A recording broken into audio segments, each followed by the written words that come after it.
Welcome to Storm King's Thunder, where me and a bunch of my nerdy-ass friends get together and we like to play Dungeons and Dragons. Dungeons baby. Tonight, our party is on session 53 of their adventure. Where we last left off, the Lords of Nightstone, freshly inked from Chaska of the Blue Bear tribe, and bearing new duds made by the tailor Ellister, they made their way aboard the Grand Dame, an infamous riverboat casino that had been now twice linked to the villainous Kraken Society. The owner of the ship, Lord Casper Dryland, the lord of the town of Yatar which the ship docked, appears to be the one who purchased Pandora's sister Avalon, and according to the townsfolk, is a greedy, self-serving type of man. The party paid a dragonborn to smuggle their bag of holding onto the ship, which they collected, and managed to haggle him down from the 1,000 to 800 gold pieces. They made their way aboard and were questioned by the head of security, Ming, who, in spite of a couple of close calls, lets the party aboard the ship with a few concealed weapons. The party meets Akik, a satyr bartender, who is Avalon's friend and a slave of the Iron Ring as well. You all lose a little bit of coin, but gain a ship, which you know is awaiting you in Waterdeep. With a stirring performance by Davos, he manages to distract most of the crew while Pandora snags the special key runes off of Captain Storm and seemed to be unnoticed. Drylan is driven out by Davos' song and leads Avalon upstairs to return to his quarters. The party did manage to free Akik and figure out roughly how the runestones work, while Z was also able to get one of the servants to deliver food to Lord Dryland's quarters, thereby using it as an excuse to try to sneak in. The servant, however, was dismissed, but Davos and Pandora invisibly infiltrated Lord Dryland's quarters to take him down and grapple him. The rest of the party distracted the guards outside and joined in the cabin using the rope of climbing, where they telepathically interrogated Lord Casper Dryland after applying some pressure, particularly in the groin area. Casper confesses that Hekaton is bound by old magics aboard a ship, the Morkoth, which is currently sailing in the southern seas. Slackerthel plans to bind the divine spark within Hekaton during the winter solstice, also known as the Feast of the Moon, and consume that divine energy. Doing so will allow Slackerthel to be the undisputed ruler of the seas, and even give him enough power to open a portal to his home realm, and by doing so, flooding this entire world. Casper was unceremoniously cuffed and thrown from the ship, sinking instantly into the murky riverbed by cover of fog cloud and the rare sounds of the endangered turtle beaver as its tail smacked. I did Google and look at some videos. You're right, it's louder than you would think. For sure. Pandora attempted to raid Lord Dryland's treasure, but was attacked by two mimics who sprang into existence and revealed the party's presence to the rest of the ship. After a sticky escape and sort of acquiring an octopus, the Lords managed to escape into the river, binding Ming and thinning out the crew in the process. The Lords were scooped up by the Westwind Wyvern from the river, freeing Akik and Avalon, as well as the octopus, and somehow they break chemistry and make water so fresh that it's salty enough for the octopus to breathe. A true marvel of science. Alchemy, really. Only the master of elements, the Avatar, could do such a thing. Avalon traded her saber with her sister, giving her the cephalopod saber. Pandora, and freeing her sister, actually gets a very special fun perk. Harnessing the power of the cat dimension, Pandora can temporarily summon Avalon as an ally. Basically, it's invoke duplicity, but with a little bit of a reflavor. And super cute. You guys did arrive in Waterdeep, managed to claim your ship, dubbed the Nine Lives. Captain Sirensbane managed to recruit a full crew and provide them with a bottomless barrel of ale, while also obtaining a bottomless barrel of rum for yourselves. You guys do have a pretty solid crew. Of course, there's Pandora and Ark, who are technically the first mate, or the captain and first mate, respectively. Avalon as the second mate. Harvey, the Black Aarakocra, as your bosun. And then you have Crush as your navigator, the gnarly-looking turtle gentleman with a large warhammer across his back. You had the angry Angus McCracken, the little Scottish red-bearded halfling who was a powder monkey for the ship. You got Keith Sterwin, who, with his short sword, is quite the animal expert and is able to help capture creatures as necessary. You did have your Donkey, a short gray-haired human who just loves to talk and has always got something to say. He's the morale officer as well as the chef of the ship, and man, in the morning he's making waffles. And then the cabin boy, the only non-meme character I think on this entire fucking boat, Norin Drago, also a halfling, dark-haired teenager punk drummer, so, thus far, your crew is 2 halflings and a noticeably short human, and then a turtle, a cat, a bird, and Steve Irwin. So, a very impressive lineup. Bergen, I'm going to put you on the spot and say, you owe me a pirate, my dude. Give us a name, a race, and like a quality or two. Man. He's a man, alright, that's a good start. Yep, he's a man. He's a man-human. Is that his name? Hugh Man? Officer Hugh Man, sir. Reporting for duty. His name is Chumley, the chummy chum boy, and he chums the water for the fishing. Chumley, the chummy chum boy. Alright. Chums the waters. Alright. We'll say he's the fisherman of the ship. And he looks like Chumley probably drives a hard bargain, right? Anytime somebody tries to charge him a price for something, he probably haggles them down a bit. It's very he looks like Chumley from fucking Palm Stars. Exactly. Oh my god! Now I get your haggle thing. Oh god. No, the best I can do. This is probably this fish is worth maybe 3 silver pieces, 4 at most, but no, 10 silver. You're out of your mind. Excellent. So we have Chumley, the chummy chum boy, the human fisherman who chums the waters. I will go ahead and tell you 3 that you guys, as the NPC creators, I want to extend the invitation to you that if at any point on the ship you want to throw in a moment of RP for that character, you're more than welcome to. So if I describe some terrible sea monster and Ben wants Angus to get like foaming at the mouth and like excited, that's totally cool. If I say, if Z says that he and Steve Irwin want to go talk, Keith Sterwin, want to go talk about some of the local creatures, he can totally do that. You guys are more than welcome to have a little bit of ownership in this crew, and that makes it a lot more fun than me trying to balance 8 NPCs on your boat plus all of you. So, with that, I think we're ready to get started. Let me see here. I was actually going to start with Pandora, but that's all right. Harvey approaches all of you and he says, Captain Sirensbane, officers, I'm glad to say that I'm happy to be working under you, but I am a little curious. What is our destination on this voyage?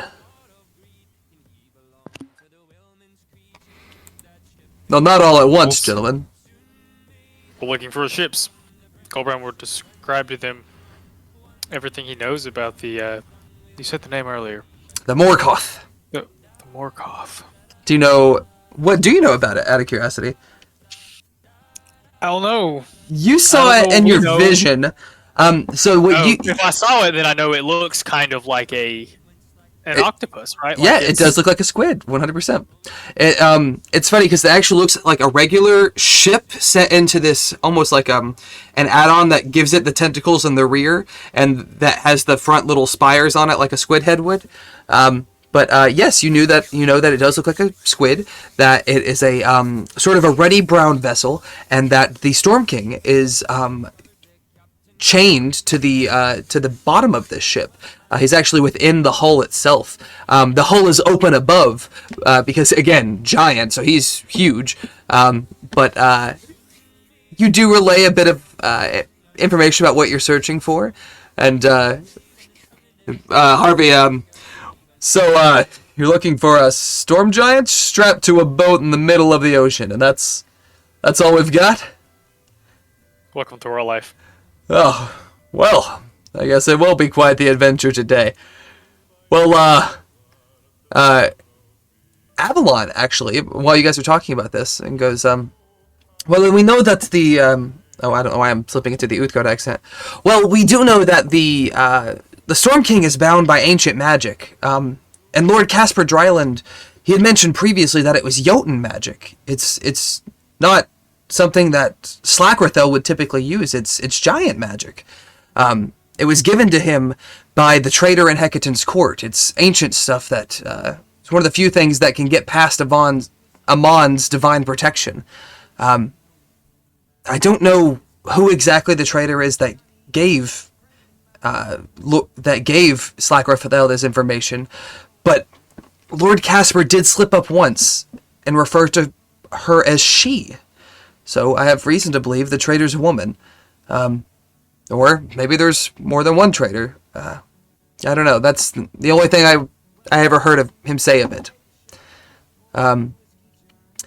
Captain Tajin will tell you guys that he plans to stay nearby, close enough that he could get to you guys within an hour, but far enough away to where you could expand the reach of your search. He does ask if you want to take the flying mounts with you guys, or if you would like to leave them on the airship. Is there enough room for them on the boat? Yeah, might be a little the snug, C1. but we'll say that they take turns flying and make room when necessary. I kind of think we should, but it's, everyone else has a say too. I think it's better to have them. I'm losing behind me, so Yeah. Yeah, indeed. Well, there's a lot of us and a lot of them, but they don't have to join the combat, but they may be required at some point. And it's good to have them just in case. All right. You guys begin setting sail. If you actually take a moment to look at your map, we are these two big old red circles down here. Hold on a second. We know that. I gotta zoom way out. How do I move? Where's her? Bloop, bloop. Southeast of Nightstone. Or actually, southwest, Nightstone. Right here? Okay. These two big old red dots are your ships, the Nine Lives and the West Wind Wyvern, respectively. And the way we're going to do this, you guys know that you have 9 days until the full moon. 8 days until you want to cast your ritual. You know that there are 13 days until the Feast of the Moon, in which Slackrathel will consume the divine spark within Hekaton and become powerful to the point where traditional means of defeating him will be ineffective at best. You also know that you need, at some point in the next 10 days, that the forces of Bane are likely to be within range of Succumber. So you want to try to wrap up everything and get back home before the clash starts. You do have the perk of knowing Sephine to teleport you back to Nightstone when needed, and I think Z also is capable of learning that spell at his level now. So you guys do have a couple of options for a quick get back, but you don't want to push that too long. And with that, we're going to start our search. I need a volunteer to roll a d20 for me.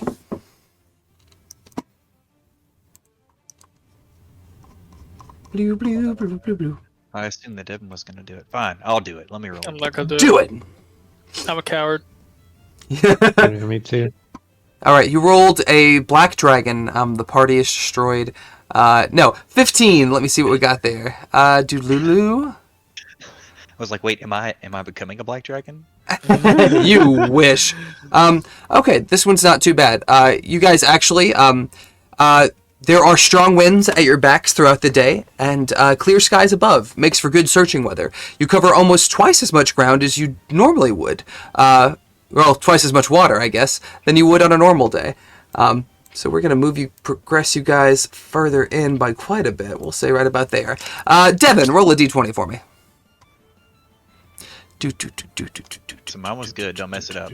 Oh, unfortunately, a choppy storm sets you off course. A day's travel is essentially wasted. Morale takes a slight blow, but the barrel of endless ale keeps everyone happy. All right, so all of your previous progress was negated. Great opening rolls. Fantastic. Bergen, roll a d20 for me. Okay, that's something good, I think. Okay, this is news. I should probably also say, these are different days of travel, of course. Devin, you are welcome to say that I want to use prescience this night or something whenever I ask somebody to roll. Same for Davos. If y'all say, hey, can Davos scry on so-and-so? As long as you do it when we are in between those days, that's totally cool. With a 9, going about your day on the ship, still drizzly a bit from the storm before, but nothing too bad. Who has the bag of holding? Who carries it now? Goldbrand. Goldbrand hears the faint, muffled speaking of somebody trying to contact you through the mirror. Upon pulling it out, you find Gideon's face. Not within the keep, but out within the world. And you remember that Zephyros gave your contacts the ability to reach out to you as well. And Gideon tells you, all right, we found Bane's army. Though admittedly, it was hard to miss the hundreds of troops in black armor. They've got siege weapons and various monsters that form their ranks. And the horizon is dark with smoke, troops, and the looming clouds that seem to encroach more and more on the countryside each day. We did see the dragon briefly, but we've been keeping a low profile as to not be seen, and typically take cover when it's nearby. They've also destroyed the halfling city of Hillsborough, dissolved in the same fashion as Everaska. If you guys go far to the east, Hillsborough, which was not originally on the map, is here, has been decimated. But they aren't just destroying cities either. They set fire to the Forgotten Forest, and now it truly will be forgotten. The only good news is that with all the destruction they're doing, it's slowing their pace. It's likely that they won't be within proximity to Secumber until the end of the first week of Nightle, which is about... Oh, whoops, wrong papers. On day 3, about 15 days away. And at this point, this is the 3rd day, so it is now 6 days until your full moon. Z, roll another d20 for me. Unless any of you have anything to say to Gideon or orders to give. Mostly to stay out of the way. Of the army? Just to watch, yeah. I think that's his best use right now is to keep telling us, like, you have this many days. Or this many days. Like, he goes, no, yeah, we're doing our best to stay within eyeshot, but not be too close. They've got a lot of things out here. Hobgoblins, orcs, trolls, goblins, skeletons. I mean, they've got a very diverse series of creatures within their ranks. I'm a little anxious. They've got a lot of troops, and if we don't have the Lords Alliance and Waterdeep and Secumber and all the other towns behind us, I think they would overrun what we have alone. I'll do my best to keep an eye on them, and I'll let you know if anything changes.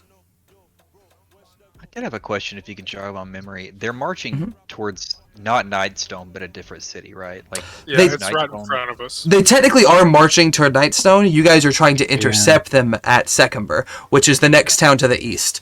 So if you guys look to the far east, you'll see over here where Bane Darkwind is, and a lot of these X's, these are things that they've destroyed. Forests that they've burned down, cities that they've razed. These 2 cities have already been destroyed in earlier events. But if you continue to go westward, you'll see right here is Secumber. And this is where you guys are planning to make your final stand. Okay, cool. I'll bring this up later, but I think we have something in our bag of holding that might be useful to use in that area potentially if we actually plan on fighting there. Indeed, you do. Alright, do me a favor, Z. Roll me another d20. 19. That's pretty good. Oh, just a little shy. Z. You hear a very lovely song. And no, it's not the Flying Dutchman that you're hearing now. A beautiful and operatic, melancholy and mournful. And you are the only one on the ship who hears it.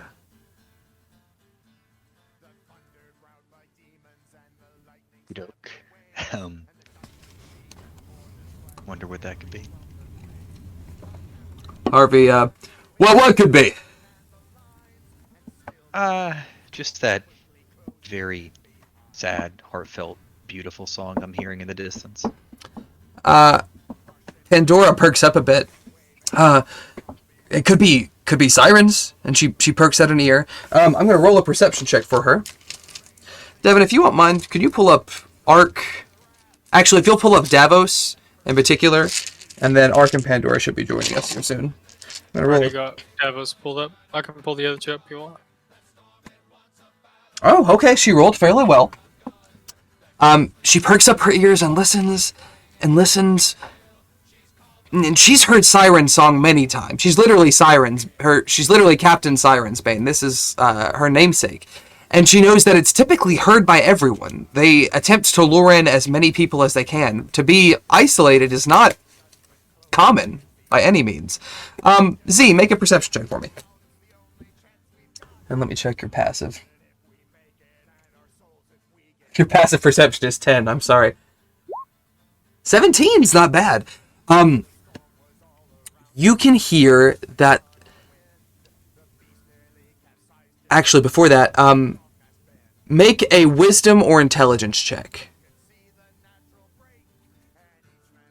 Yeah. Wisdom or intelligence check, not a saving throw. Okay, that's not terrible. So with your intelligence, you realize something, that this is not normal singing, and the rest of the crew can't hear it, because it's in primordial. To people who don't speak the language of the elements, this would just sound like crashing waves and blowing winds. But you are much more in tune with these things and pick up on that. With your 17 perception score, you hear that it's coming down from beneath the water.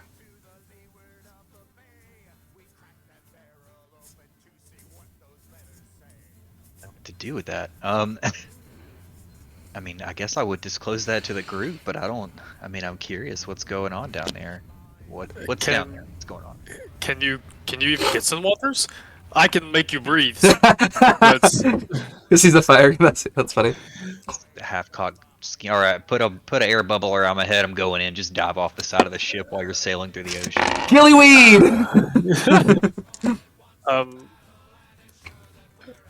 Colbrand will look at Pandora and ask her to give the command to halt the ship. If y'all want to go look. Certainly. Pandora sends out the call, and the crew drops anchor. Harvey will say, "We're still off of the coastal shelf, so the water's only about 10 fathoms deep, which is about 60 feet. We can set up anchor here and wait for as long as you need to."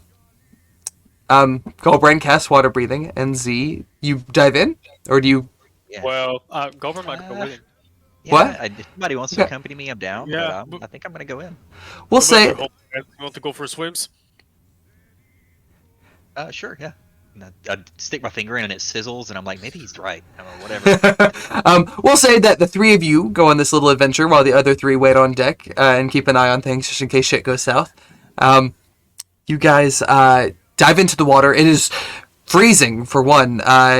Once you get past that There's first... a long rest button if y'all haven't. Oh, you are correct. Yeah, everybody has had a long rest at this point. Thank you, Devin. You guys head in, and the water is very cold. Like, it's shocking a bit at first. The first, 5-6 feet isn't too bad, but once you get a little deeper and deeper, it gets very chilly very quickly. Now, Z, you hear the song down below. Even, it seems almost louder in the water than it did above the surface, and it's calling you downward. And you can almost pinpoint its location. Do me a favor, roll a dex check. Come on, there we go. Doo-doo. Oh, Nat 20, fantastic. So you dive surprisingly well. You take to water much better than you have thought. Being landlocked most of your life and living in a volcanic area, swimming was not common practice for you. Not something that was completely alien, but not a frequent activity by any means. You do manage to dive down fairly deep, and there's Pandora. How's it go, bitch? It's been a day. Oh, I'm sorry, babe.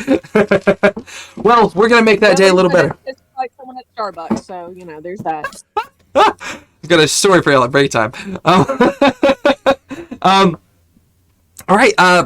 We are on the sea. We've had a couple of days of adventure, mostly just weather related. You guys did just get news from Gideon that the enemy's army is about 15 days away. So about 5 days after the Feast of the Moon, this sort of cutoff date for we have to stop the squid before then. So that's you guys know you have time to handle the squid thing before the army thing happens. You guys were also sailing across the sea when Josh heard a beautiful voice calling out that only he could hear, singing to him. You guys initially thought it was sirens. Pandora, you did a very excellent check. I think you got a 19 plus your modifier, and couldn't hear anything. In fact, no one but Josh could hear it because it was in primordial. To anyone else, it just sounded like the elements themselves, the blowing of the breeze, the crashing of the waves. But he is in tune enough to be able to understand it. But while he can hear the melody, the words themselves are muffled of sorts. Goldbrand cast water breathing on the crew. You guys halted the ship. And we're going to say now that the 5 of you dive into the water. Josh had a pretty excellent check to dive fairly deep and to get a rough idea of where he's going. Make a perception check for me. And since you got a nat 20, let's say with advantage.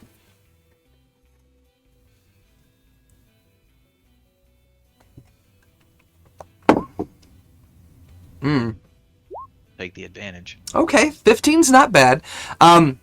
Actually, that's exactly what you needed. So you're going down. The water is the pressure is increasing around you. It's uncomfortable. You also the song seems to be coming from everywhere at this point, all around you.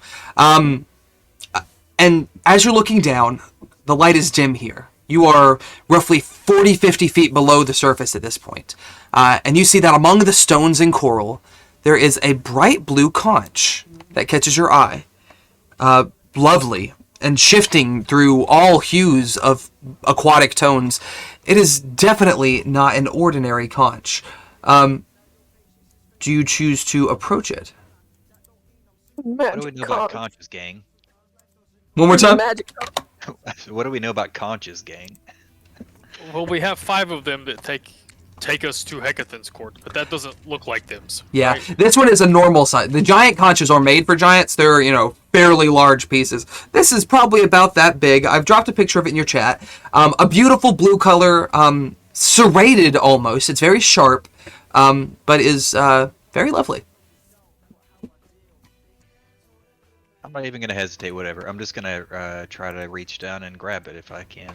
Okay. You pick it up. Make a constitution save for me. Oh god. A 10 is not bad. You Are you I gonna? guess I probably should. You want me to re-roll that? Because I did a constitution check versus a save. My save's a +8 versus a +4, but it doesn't. We'll just add the extra +4. A 14's good. You only needed a 10, thankfully. This isn't a bad thing. It does slice your hand slightly as you pick it up. You take 3 points of slashing damage, and the blood begins to seep out in the water a little bit. Almost instantly, we'll say Pandora, since she's got a sharp pair of eyes, sees that 6 tiger sharks are approaching. About 12 feet long, eyes cold and pupilless, and a maw of razored teeth. They seem to be approaching and trying to determine the source of blood. You guys can try to hide, race to the surface, or to attack them. What do you choose to do? Man, I I can't mean, think we should. and soup's good. Gross. Six of them? And not like I don't have a spear. My attacks are gonna be it. If your attacks are not pierce, it's not gonna be fun in this encounter. Yeah, swinging and bludgeoning are very hard to do. And underwater, I imagine. I don't think my stealth is incredible, but the runner. I would say that Douse and Dredge would not be hindered by the water. The Cephalopod Saber wouldn't, but neither would a normal rapier. I don't know if we could outswim them though either, so I'm a little torn about that. I don't know that we're getting away. They're fucking sharks. They are sharks. Maybe we try to hide, and if that doesn't go well, then we have no choice but to fight. That's Can go rank cast spells underwater?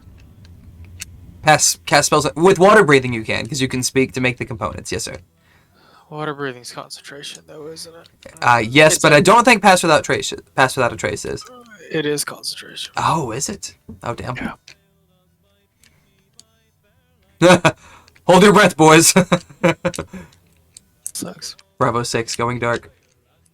I say we try to outswim them, and if we can't, we just fight them. So, I think that's probably fair. I'm down to try it. Hey, Devin, I'm not seeing concentration on water breathing. Is it really not? I don't think it is. It's one of the more passive spells. So I think that you're good, because it lasts 24 hours. Oh, I was you're gonna right. say, can I true. adjust our density and we just float back up? Let's try to hide from him in that case, because then Goldbrand will use pass without trace. Okay. We can I try need to just let them pass by. let's make a group stealth check. So everyone roll a stealth check and add 10 to it. Oh, I've cast Since that. there's 6 of them and Josh is leading, they have advantage on their perception check to find you guys. Oh. Well, that one rolled shit. Okay. Oof. Plus 10 though. Ooh. Birkin coming in strong. We're at 25. Oh, that never happens. Pandora, Ark, do you guys want us to roll for you, or getting it up? Yeah, you can roll for me. Okay. For right now. I thought I was. Which I was one- which one do you good have? until Firefox finished. I feel that, though. Do you... I've got them both. Okay. If you'll roll for Ark real quick, I'll roll for Pandora, because I've got hers up. I'm like, I know mine's plus 13 to stealth or something. It's ridiculous, yeah, like, short of a nat 1, guaranteed success. 34, Pandora, fantastic. Alright, so that's... Only 2 of you fail, thankfully. The highest the shark got was an 18. You guys, 2 of you do fail, but since 3 of you pass, you guys do slip by undetected. The sharks seem to be searching a further point away. They're not quite out of the immediate area, but they don't seem to be focused on you. You can try to make a break for it, or you can try to wait them out longer. What are we doing? Or you could try to... I think we just try to swim away stealthily, sneakily. Yep. Okay. Maybe I don't know if I can or not. I'm thinking maybe I squeeze the wound a little bit to see if I can let a little extra blood out here before we trail up, so that it's sort of concentrated in an area Very creative. away from where we're going, since they Yeah, towards that. Battle. you hyperextend your fingers in your hand and try to stir up a little bit more of that blood flow and leave a bit of a pool behind. Everyone make a acrobatics or athletics check, your preference. This is you guys trying to swim to the top before the sharks notice you guys and close in. Ben, you want me to hit arcs too? In 1 sec. Or- Maybe. Why don't I see? While this is happening, I'll go ahead and get it. I've got it pulled up. Pandora, you got a 1 and got a 19 again. broken. So that 1 is technically 2 fails. Bergen also failed. Everyone else is a pass though. So you guys made with 3 fails, 3 passes. We're gonna say that you guys just barely snipped to the top. You guys continue your ascent up, and about halfway up, the sharks do take notice and begin to make their way back over to you. But thanks to just that little bit of deception by Josh, they head lower rather than up, thinking that there's one of you stuck down there. And you guys manage to slip away and board back onto the ship. The crew helps you, and as they pull you from the water, Josh, the song goes silent. As soon as it goes above the surface, you hear nothing. It's interesting. I wonder if I want to get a container or something. Well, actually, before I do that, I think Keeve Stirwin would have noticed the tiger sharks and take, good golly, look at that beauty. The tiger Anyway. shark. Look at the stripes along this. These fellas can grow up to 12 feet long in the wild and easily top 600 pounds. It's 3 rows of teeth that gradually fall out and regenerate their entire lifespan. Truly magnificent creatures. And Z punches him in the shoulder. He's like, Thanks, "Yeah, Zeke, one I of those didn't know that." magnificent creatures almost ate me. Thanks, bro." He goes, well, we were gonna have Chumley, the chummy chum boy, but you'll have another pirate. Bergen's character is Chumley, the chummy chum boy, who is the fisherman and chum thrower of the vessel. So congratulations for that. Chumley's like, Anyway. well, I was gonna make sure that they weren't gonna get too close to you guys anyway. So you're welcome. I had the chum at the ready, but my powers were not needed this day. Ready to chum. That's weird. I don't know. I kind of want to like see if I can throw it in like a pot of water or something, just see if it continues to make noise, or try to figure out what's going on with that. Stick it in your head in a barrel of water. There are barrels of fresh water on the vessel for you guys to drink. If you submerge it into the water and dunk your head in, it does not sing. You do look a little silly, and your hair, flickers out a little bit, but when Josh pulls his head out, you guys see bald Z for like half a second before, like Hades style, his hair like reignites. Weird. I don't know. I'm just gonna hold it up and be kind of sad. I'm like, I think I broke it. And then, So can Goldbrand cast detect magic on it? You can. Let me make sure I have that prepared before I say that. I have dispel magic prepared. Tomorrow's I can take a somewhat closer looks at that. that sounds good. Right. Davos is not here. Devin, roll a perception. Davos does something he wants to scry on, unless this is more prevalent. Well, we'll get to that in a second. Okay. Have Davos roll a perception check with advantage. Yeah. Looking to beat a 15. Fantastic. Davos will say, well, you said it sings. A lot of people do use these as instruments. Can I blow in it? Yeah, you take it to your hand, and again, it is very sharp. The edges on this are serrated, and that fine, it's almost like cacti prickles. Like the shards of this are so fine that you can get them in you without even realizing they're there. You place it to your mouth, and you blow, and as you do, the song becomes audible to everyone, and you begin to feel your lungs fill with seawater. Now, Goldbrand has casted water breathing on you. Thankfully, you do not drown from this, but it is a very uncomfortable sensation. It's suffocating in a way. Even though logically I will be fine from this, there is that panic, that fight or flight instinct that is rising up in you. The weight in your lungs is uncomfortable, and it provides the most unusual feeling like you're going to pass out. And your vision begins to darken, and it feels like it's about to completely fill you before you feel this presence stir from within your lungs, and you hear it shout, "Be gone!" And with a burst of air, you spit this seawater up onto the deck. And the song ceases for everyone. Your head spins, and your vision is still dark, and you fall on your ass, coughing, and as you do, you see that the water that you spit up, which is seawater, begins to smoke, this black, ethereal steam almost. And on my nice new deck. And the rest of you, you see the water, you see Z, you don't see smoke. This smoke rises up and begins to take a form. The form of a strikingly beautiful woman.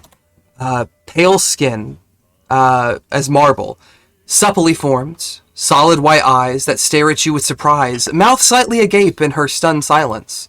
Dark wispy hair seems to dance about her head as if she were underwater.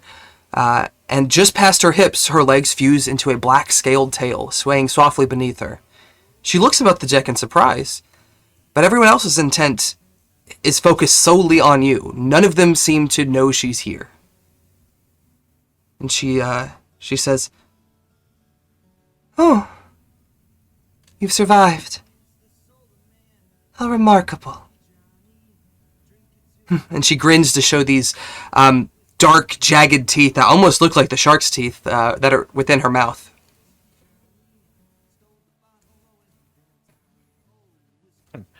I I think I'm just gonna straight up. I'm gonna be like, hey, what are you?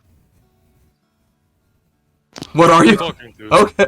Just what are you? What are you talking about? I ignore them. It's not a bad question. What are you? That's a good. What are you? She goes, oh, well, I am, or was, a siren, who, with my sisters, lured countless men and women to their deaths. I once lured a man so lovely and handsome that I couldn't bear the thought of him falling victim to our appetite. So I stole him away and guided him back to the shore. But try as I might, he always followed me back into the surf. I knew his death would be a certainty, and break my heart and surely kill me as well. And so, to keep him safe, I struck a deal with the sea hag. Tricky things, hags. They always make sure you get precisely what you ask for. But their prices are, well, steep, to say the least. Is her name Ariel? Nope. She says, all I wanted was for the man I loved to be returned to his home for good, and never again fall prey to another creature. But I also wanted to find a man of good heart and fiery spirit who would carry me far from the seas. She told me that my request would be fulfilled, but until such a man came, that I must sing for her whenever she pleased. She returned the man to shore, of course, but she did not take away his memories of me. I had gotten what I had asked for. No other creature ever harmed him. But my payment was immediate. I sang to the hag for hours and hours, ballads, arias, even a few of the sailor songs. But when I felt that the request had been appropriately recompensed, she disagreed and reminded me that I had agreed to sing for her whenever she wished, which, of course, was in perpetuity. Now, my selfishness in keeping the man safe became a turning point in his life. I was hoping she would protect him, keep him safe, but the man never did return to the sea. And within the year, he was driven mad by the want of me, and hung himself. I had lured many of the sea hag's enemies to their deaths over the years, and after decades I began to wither and waste away, and upon my deathbed thought myself finally free from her demands. But she once again reminded me of the deal, and that I was to sing for her whenever she wished. She plucked my soul from my chest and planted it within this shell, where I have continued to lead men to their deaths. Men would find my conch and blow, sharing my song but drowning themselves in the act. Countless times I've been thrown back into the waves with fear by the surviving crew. But after years I found my own little loophole in the hag's bargain. She said that I must sing, yes, but she never said that I had to sing a certain language. And so I began to sing with the crash of the waves, the roar of the winds, the crackle of flames, and the quaking of earth. My plan seemed to work well at first. There were a few who still spoke the language and were drawn to me, but you are the first who have ever lived. What makes you so special, I wonder? I ask myself the same thing every day. She smiles a bit. I'm Florence, by the way.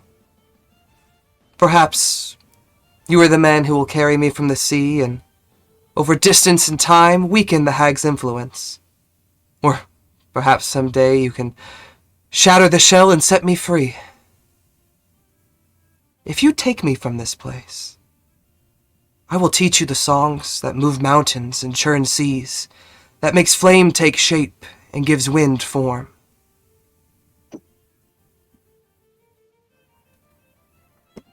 Will you... Sorry. No, go ahead. Yeah, I'm just gonna say, I'm no stranger to spirits and It actually has a souls of people who need assistance. You're with me? She cocks her head a little bit. No stranger to spirits. You are a curious one. And with a smile, her figure begins to fade. And you find yourself once again surrounded by your crew, all staring at you, who have been listening and talking to nothing as far as they could tell. Interesting. Anything that you say or anything that anybody says to him? He wants to tell us what's up with that? What the fuck was up with that? Let's see. Crap, I forgot to write that her name. What was her name again? Florence. Gobran tosses his flask of liquor, his wineskin of liquor, to Z. Yeah, I'll take some of that real quick. And then Ooh, roll a Constitution save for me. Oh, Jesus, I guess I did just have my lungs full of... well, Goldbrand's liquor it's like moonshine. It's like, it's Okay. a little hardier than your average stuff. Forest water. 14, it's rough. Like, you get that first sick swig down, but you're not going back for another. Like, you're... I'm like coughing and hacking, and I can't tell if it's from the seawater or the liquor, but I toss it back at him. I'll say, yeah, did anybody else see that? See what's Yep. what Well, he says. there was a very beautiful woman named Florence standing on the deck, and we had a conversation. We can tell that much. What's? So we only heard half the conversation, so we all just look super confused.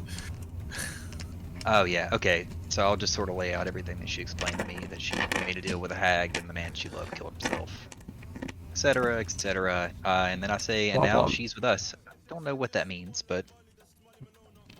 Let's I mean, I made a living killing those bitches. she's with us. Can you ask her if the hags is still here? I'm not sure I know how to get her back, but I can try. Like, I guess that wouldn't bother us if it's down there, but How do you try? I think because I've sort of had experience speaking to like the wind elemental and like the spirits within me in general, Mhm. I just sort of try to channel the feeling that I get when I have those conversations and dig down and call out to her. Okay. Make an Arcana check for me. Excellent. You do take a moment to meditate on the deck, clutching the seashell, which, by the way, I've added to your inventory. Lets you cast Conjure Elements once a day, free of charge. You do, and she does draw herself forth. With a 22, you're trying to become attuned to this, trying to become familiar with it. And you sense again the spirit of the wind within your breath, the souls of your family who cling to yours. And you also just feel the steady thump of that heart of stone, wrapped in a cord around your neck against your chest. Just steady.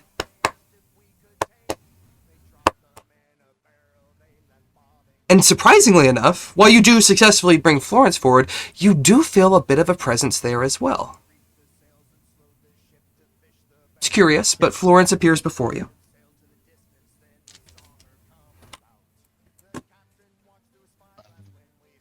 Yeah, so I guess I'll just explain to her that my crew has a few questions, but also let her know that she's totally safe and that I'm in her corner.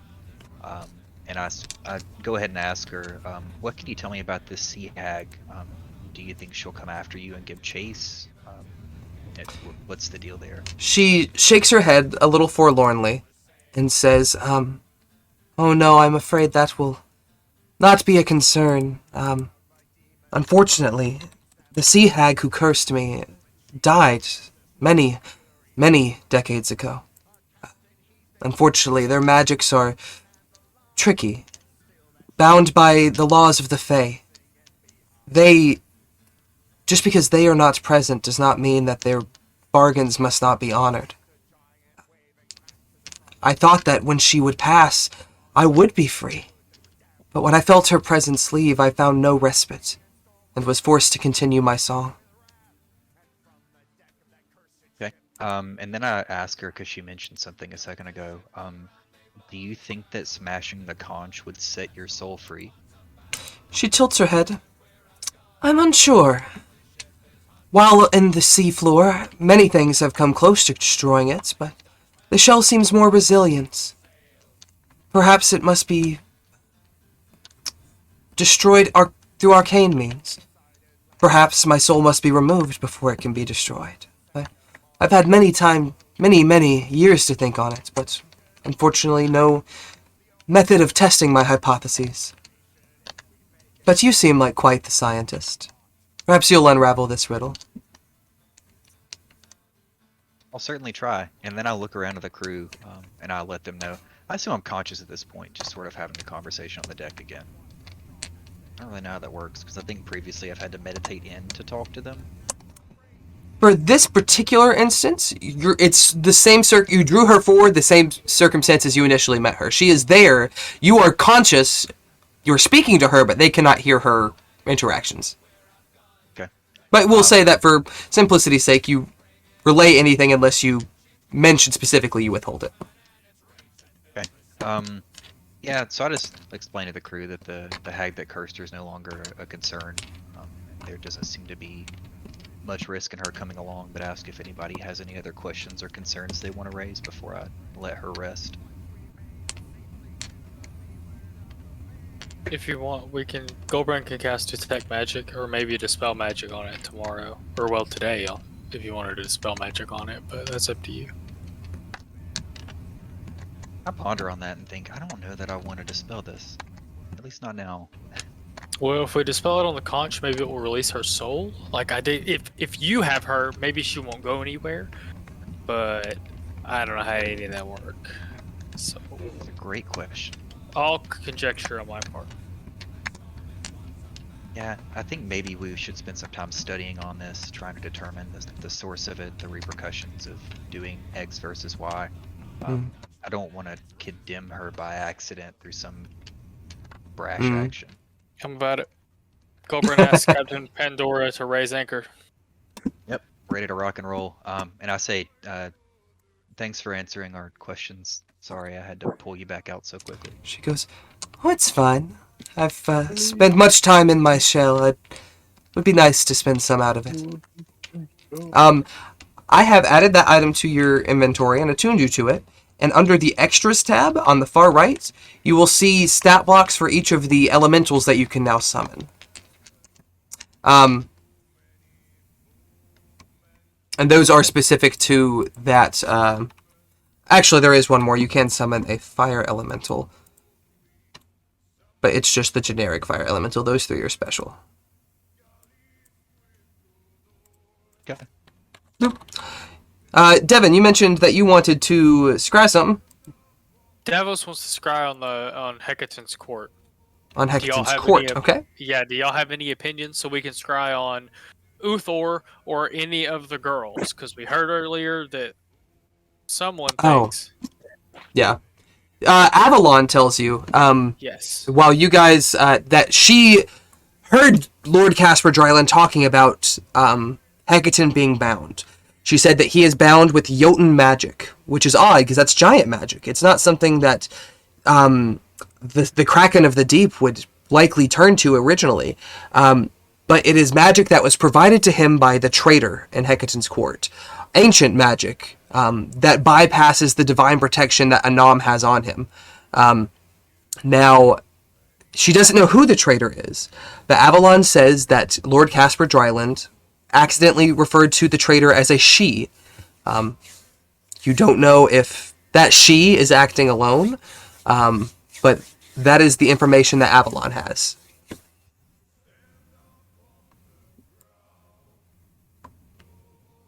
Who y'all picking to scry on? So we know that Sarissa is the one we spoke with, the youngest one. She rules currently. And then she has two sisters who we're a little sus of. She has an advisor. She has Uthor. Yes. I've got it on your map if you want to open your eyes. Yeah. We can, can't do it, sorry. Gotta close my eyes. Me earlier, I was passing out. I need some coffee. Thanks. Have we checked in on Imelda yet? We haven't checked in technically. That's not any of anybody them, yeah. except, yeah, except maybe Sarissa. So if we look at Sarissa, we look at anybody that's currently talking with her. Mm. If someone's doing something behind her back, they're not gonna do it in front of her, so we wouldn't catch them looking at her. But we might, we could catch any number of things looking at her because she's gonna have advisors around her and audiences and stuff all day. My vote is probably either the oldest sister or Imelda. If we're gonna narrow it down to just the girls, because we know Sarissa seems pretty straight, pretty. She gay as hell. She ain't straight one bit. No. She does not seem to be a threat to us, at least. Yeah, she's legit. Okay, so you guys vote real quick. Mirren, the oldest, or Imelda, the counselor? Take your picks. I guess counselor. Counselor? So he's an Yeah, evil I'm with counselor. that. I'm indifferent, so whatever y'all agree on. That's not how democracy works. That's not true. A very large portion of the country is indifferent every election.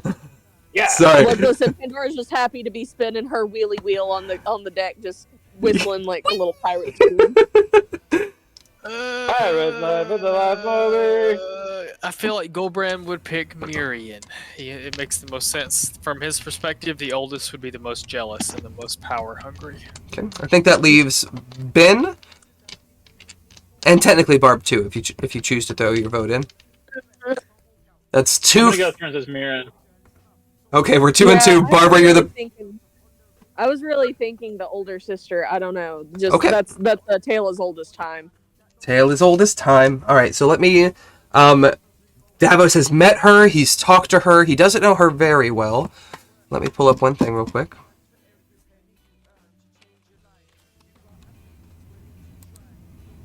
Interesting. Okay. Ooh. Okay. Davos takes some time to meditate and peer into the crystal ball. And after about 30 minutes or so, once again, the sun catches the light just right to where it glares in his eyes. He closes them, and as he opens them, finds himself within the court of Hekaton. He sees that Mirren is actually talking with Sarissa, and that the middle sister, Nim, is also present. Mirren seems to be the one currently speaking. Mirren goes, Sarissa, you're making a fool of our court. Your refusal to take action is going to be the death of us. You have to either take the throne or move aside. Nim, the middle sister, I don't know if there's any other way around it, Sarissa. We can't put the world on hold because we think that there's a chance Dad might still be okay. Sarissa seems reluctant. No, if I take the throne, Dad's dead. I feel it in my gut. And Mirren goes, well, maybe that's for the best then. If he got himself caught, he's barely a leader and all right. We need to be wise. We need to take action. We can't stall and wait forever. We need a queen who will act. And in a bit of a tissy, she charges from the chambers. Nim looks at Sarissa and shrugs. She has the wrong attitude, but she's not wrong. We've got to figure out what we're doing. We can't just wait for small folk to come and try to save our fucking problems.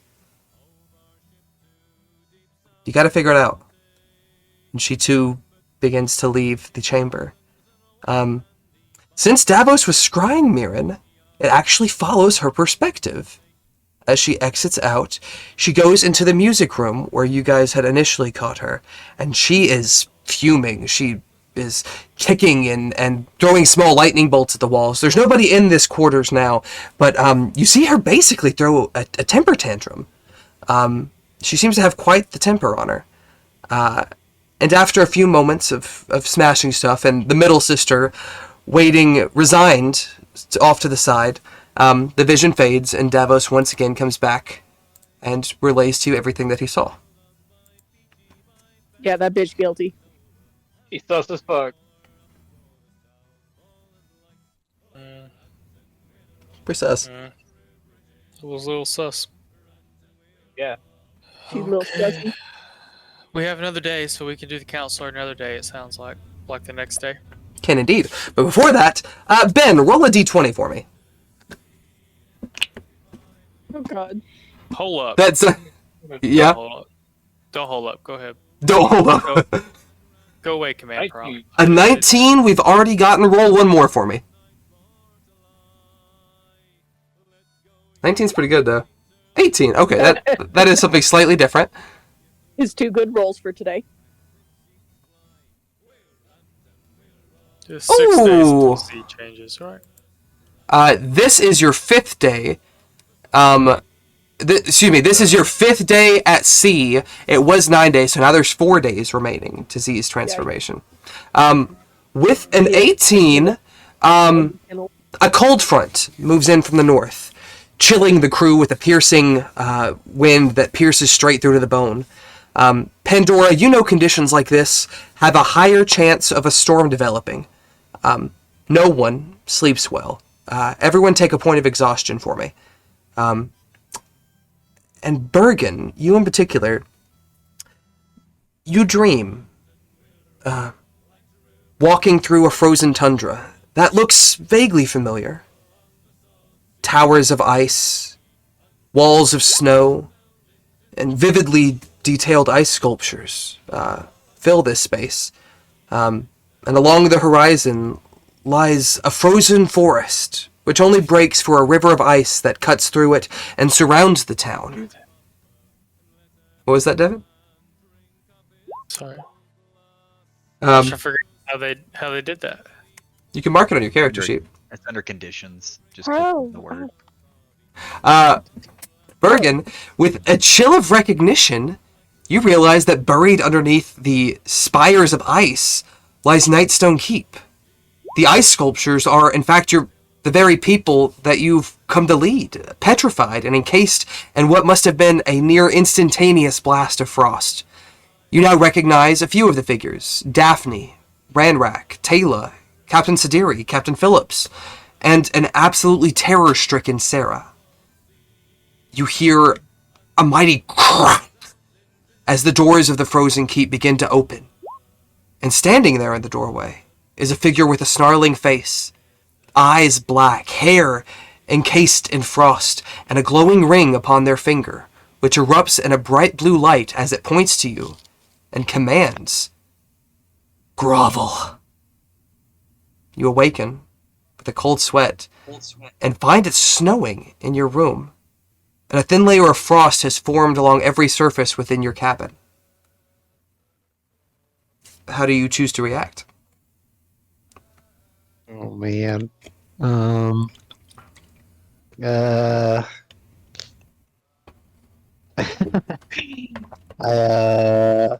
I was sleeping, you said?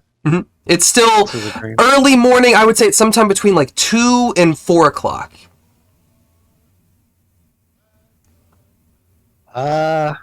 Try to get back to bed unless it's time to get up and start doing Shipley duties. Okay. Uh, You Keep that. I would imagine I would probably keep that to myself until everybody was all together and I could let them know. okay. Come You, here, If there's Chris, anything circle. premonition. you try to rest. Premonition-wise. Yeah, you try to rest and find it very difficult. Every time you sort of feel yourself drifting off, you see that face that you recognize as your own, with that command, "Grovel." And you find yourself unable to go back to sleep. And about an hour or so before dawn, head up and relieve a few of the overnight crew. Soon the party awakens and joins you on the deck in the morning. You guys are all gathered round if you would like to say anything. Don't have to, but if you would like to. Yeah, I share it definitely at least with Goldbrand because he would know, he's more experienced with premonitions and shit. I guess he has some too. And I just tell him I don't know if that's me in this thing or what, but that happened. Maybe it was Well, just a dream. That's a little Maybe it's fucked up, just a holy dream. man. you need more blood weeds to sleeps? me, though. Oh my god. I can take a look down the paths at this. You could. He said he saw himself, or he saw a It's creature. It looked like me. It looked like you, yeah. It had red hair and Nice. encapsulated in ice, similar armor, a glowing ring on its finger. It looked a lot like you. If the ring A ever much takes hold of me, Goldman, just chop my arm off. I will look down the paths to see how you and the ring affect each other's. Before we do that, Bergen, roll a wisdom check for me. Yeah, or a religion check. I'll give you the choice. So religion. Is religion intelligence? Is that one of those dumb ones that shouldn't be but is? It is intelligence. 13. Okay. You sort of mentioned something there. If the ring ever takes hold of me, part of you thinks this might be a manifestation of what that would look like. Whether it's from your own anxieties of failing the ring, whether it is some divine premonition, a warning, perhaps the will of the ring itself trying to impose itself over you. And knowing that you woke up to find it snowing in your cabin and find frost encased around your room makes you realize that for at least a brief period of time in that dream, you lost control. And for somebody who is burdened with constant vigilance, it's sort of a sobering thought. You're quiet for most of the rest of the day, even by Bergen standards. We're going to go to that night. Devin, if you would like to prescience that, we can do that before we roll the next day. You look Do I sad. have my shield again? I got my shield again. Yes, you and do have Devos your both. shield again. Goldbrand will take 2 hits. I don't have my one up pulled up. I think 2 is the most he can hit. He gets a level of exhaustion. He gets plus 2. So plus 4 total for the axe. Insight checks. He's going to look specifically to see, as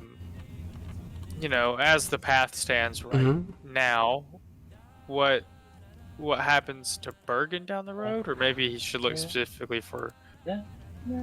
He wants to look specifically for a spot where Bergen defeats the ring, for lack of a better term, and evil Bergen is no longer a scary a possibility or a scary thought.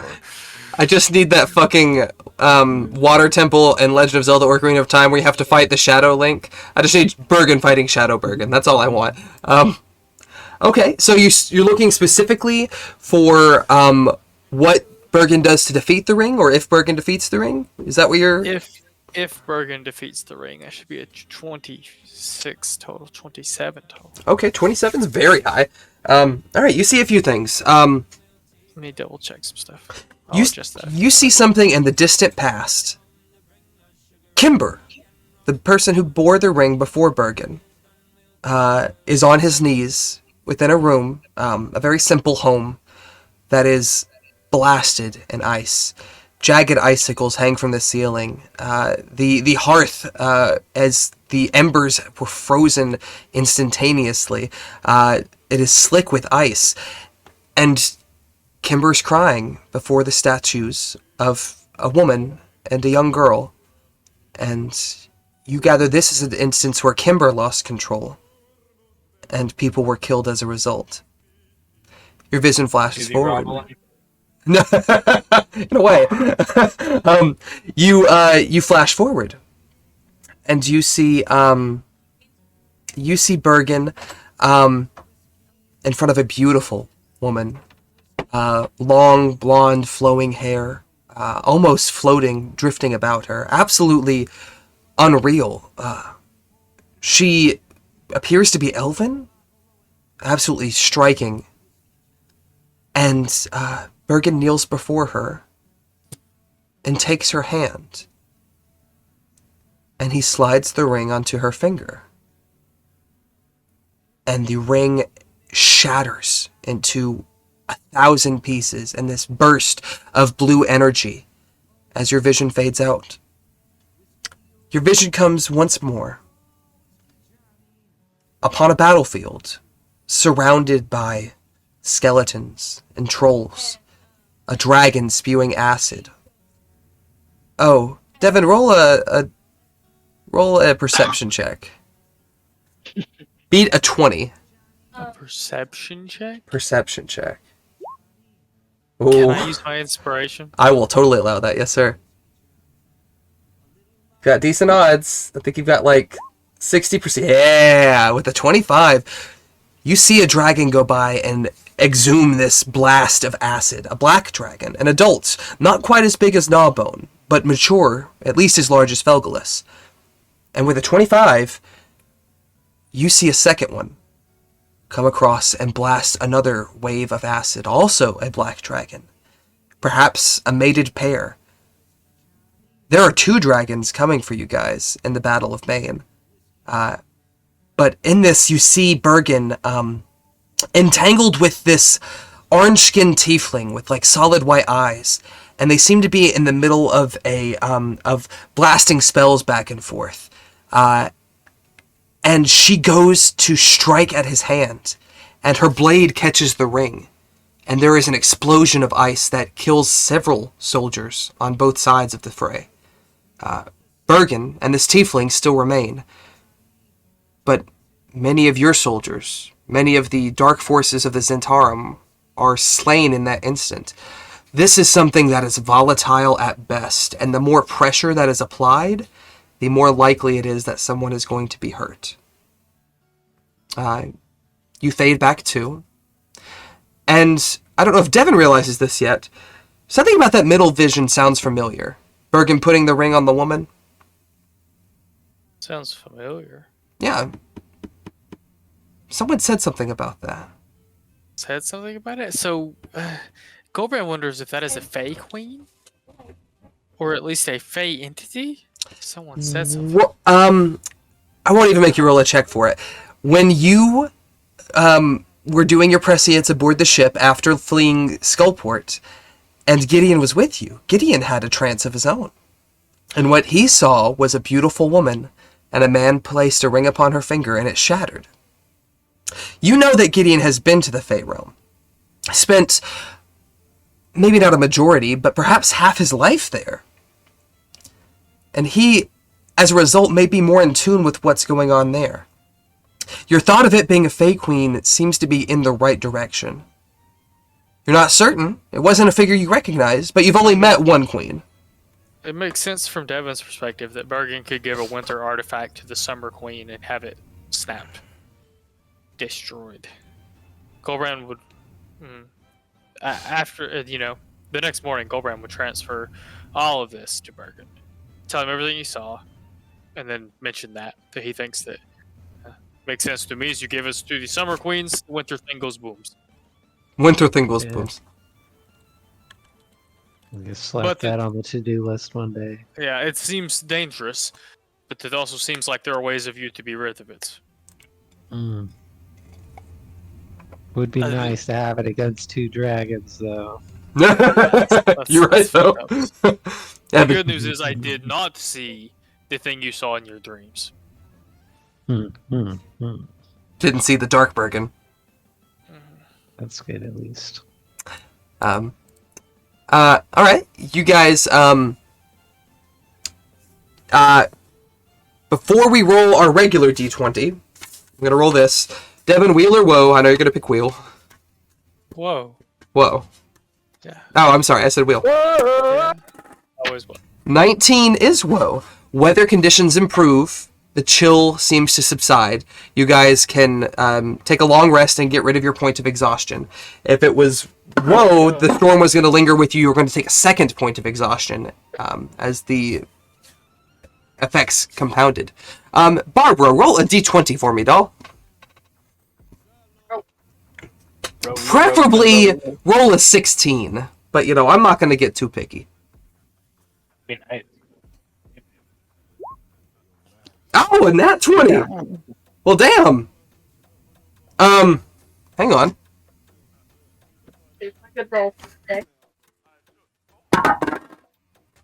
Okay. Pandora, I'm going to give you a choice.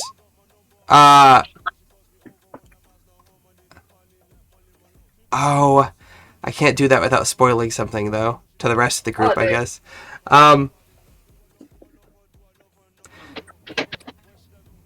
I'll say it like this. Land or sea, Pandora?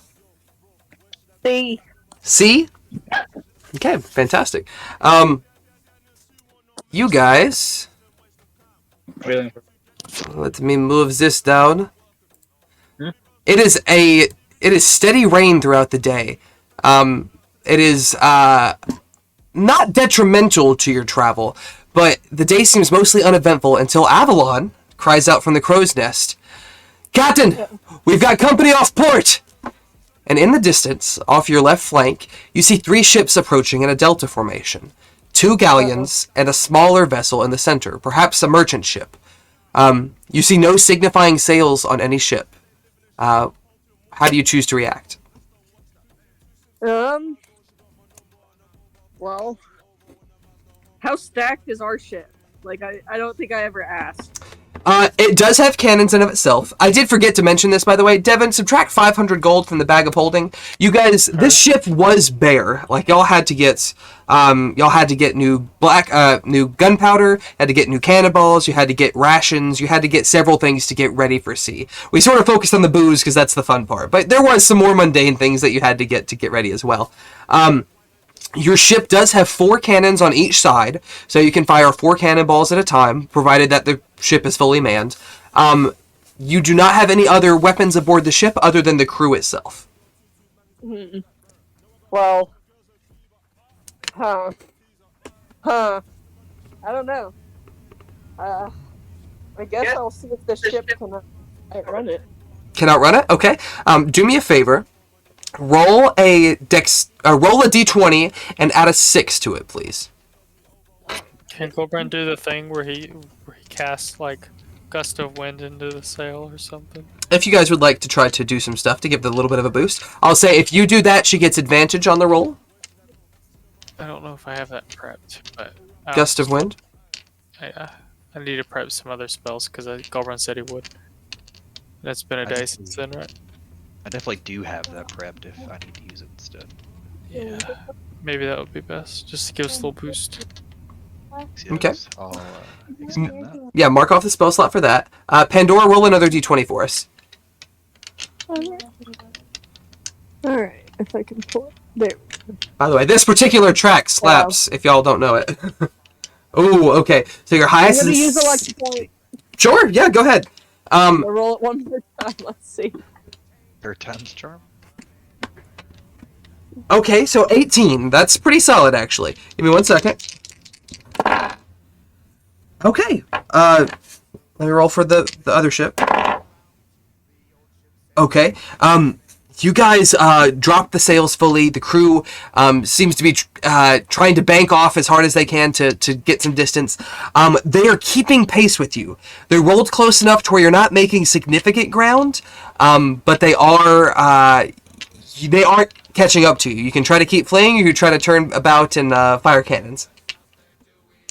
I'm gonna try to keep fleeing for now. Roll another d20 for me. And if somebody else wants to burn a spell slot or something for that, we certainly can. I was trying to think. If I adjust the density of the ship, will it make it go faster? Drop it in chat. I think there's a size stipulation. Hey, Kali. Oh my goodness, Kali, so pretty. Little shadow kitten. I think there's a size stipulation. I might be wrong on that. Let me see.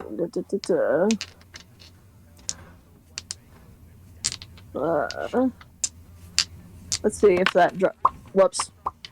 That's not the button I wanted to hit. Not quite. Okay, that was the button I wanted to hit. The object or creature must be huge or smaller. Your ship is unfortunately bigger than huge, but I'll say that if you mark it off, for example, you make Crush, who's a turtle that probably weighs pretty close to 1,000 pounds. You cut his weight in half, and it gives you a little extra speed. I'll say instead of adding a 6, roll a d20 and add an 8 to it. Little Kali. Take it. Little Queen of Darkness. Ooh, 17, okay. Ooh. Okay, one of them's a nat 20, the other one is a 17 total, 11 plus 6. So they actually gain on you a little bit. You gather if another check goes south that they will be upon you. Go ahead and roll one more check to try to get away. Anybody who wants to can try to throw something in to give her advantage. Can I give her guidance? Oh no, she's already rolled. No, you're not, because it's not so much, she's not rolling for herself, she's rolling for the ship. She just has control over it. So I can cast Fog Cloud if y'all are all interested in that, but I don't know if it'll help. In this particular substance, you're in open sea, so there'll be a radius of cloud. They won't be able to fire on it very effectively, but it won't follow you either. Anyone doing anything for advantage? Going once? I have a container too. So the gust of wind I use technically by the definition of the spell is like a single use as a class feature versus a standard spell slot, so I can't continuously burn that. How long does it last? And I actually have a... Technically it's a concentration spell up to a minute, so I don't know if you want to fudge that or not. No, we're saying that, because this is obviously the chase would be more than a minute, so that gave you enough of a wind boost to give you a little extra ground the first bit. Let me look at something real quick on your thing, Z, because if I'm not mistaken... Yeah, the way my character, and I don't know if it's intentional like this or not, but some of my abilities, like invisibility, for instance, it's a class feature versus a spell I took. And you actually you don't have that gust of wind ability. I'm sorry. Now, if you... I accidentally put something on your sheet to test it, and I did not take it off, so that's on me. We'll say for the previous one, you used the Spirit of the Wind's Whirlwind, so you still got that previous boost. That's what I was trying to do. I thought that's what I gotcha. That was, so we'll just... Okay. Now, if you know the Gust or Gust of Wind spell otherwise, you can use it, but I'm looking... Don't see...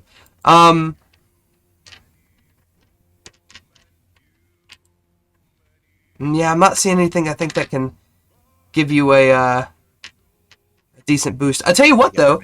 You have Wall of Fire. If you want to try to put up a Wall of Fire in front of them to try to make them deter, I will allow that to give her advantage. I don't hate it. I was also going to ask if I could summon... Well, I think that's technically his ability. If I could summon my Wind Spirit and be like, go... I mean, I'll allow it, yeah. So you burn your use for that. Pandora, roll another d20. And what did we say? We're adding plus 8? 8. Ooh, okay, so unfortunately first is the highest, 19. A nat 1 and a nat 20. Which, I'm going to say more or less kind of balance each other out. Let me see what that third ship rolls. It rolled pretty poorly. They are gaining enough ground. One of them looks like it's getting close enough to board you. We're at a point where it looks like it's going to go into combat. You see that they have their cannons out and that the crew is armed and eager for blood. Roll and Those poor bastards. yeah, roll one more d20 and add 6. Devin, if you'll put battle music on in the playlist for me, my dude, you might have to stop everything else first. I have to search it in Discord, right? You'll have to do /stop, and then you'll have to do /play battle music, pick option number 1. You may also have to hit repeat track again. Alright. One of them rolled really well, one of them rolled really poorly.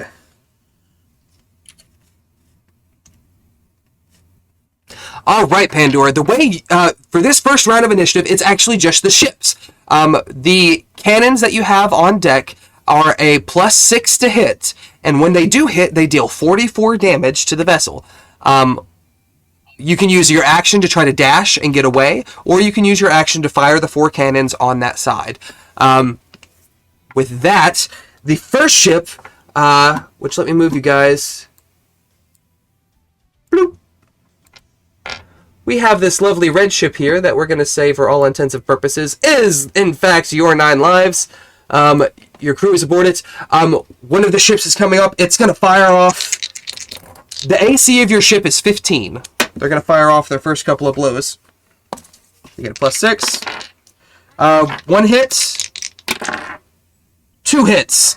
The ship takes 88 points of damage as it fires off these cannons and blasts into one of the tops of the mast, snaps off. The railing of the ship is blasted through on one side. It takes 88 points of damage, so that's going to be... Okay. Pandora, you are next. Do you want to fire back on that ship, or do you want to try to dash and pull away? Shit. Okay, so how much HP does my ship start with? 300. So it's not at 2/3 yet, but it's at 212 out of 300.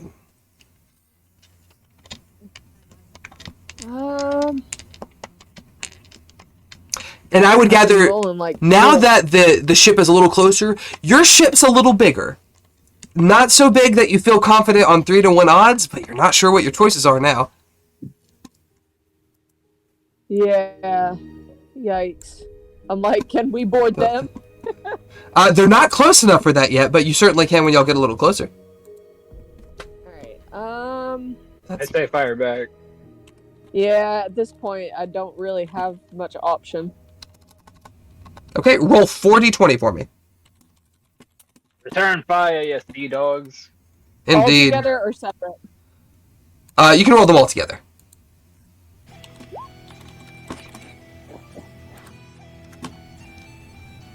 Okay, excellent.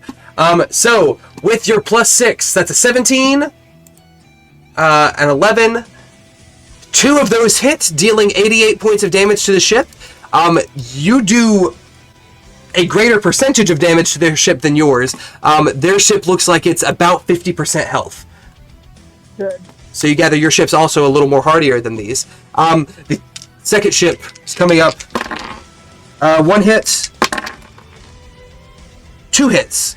Another 88 points of damage. Your ship goes from 212 to 04. 124. You guys are at about the 3rd marker. You're feeling a little dangerous.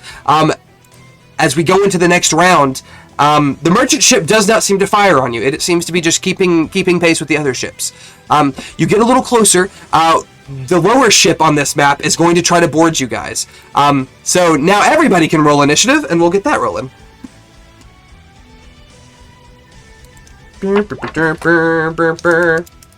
Ooh, Ark coming in with a 5 at the bottom.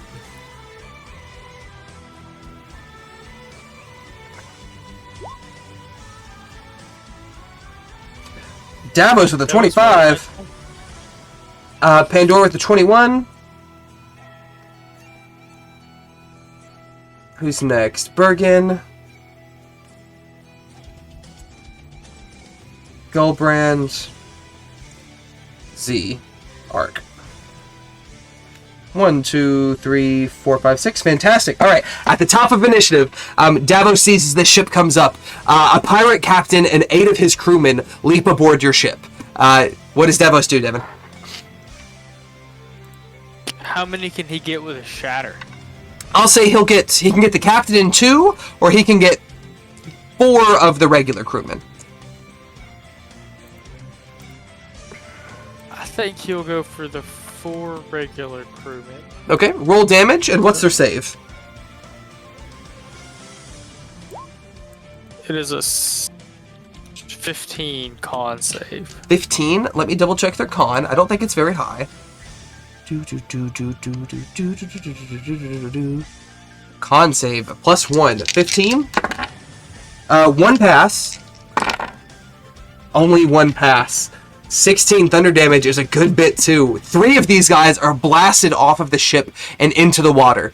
One of them looks a little worse for wear, but effectively, 3 of these guys are taken out of the fight. Yeah, that was over here like, those poor bastards, yeah. They've got us surrounded, those poor bastards. Pandora, the captain and now 5 of his crewmen are trying to board your ship. What do you do? Let's see. I am definitely going to be trying to shoot the captain because I figure he's the big boy and captain to captain, mano a mano. Nah, get him. Yeah, break rank. Yeah, gotta shake him up a little bit. 29 definitely hits.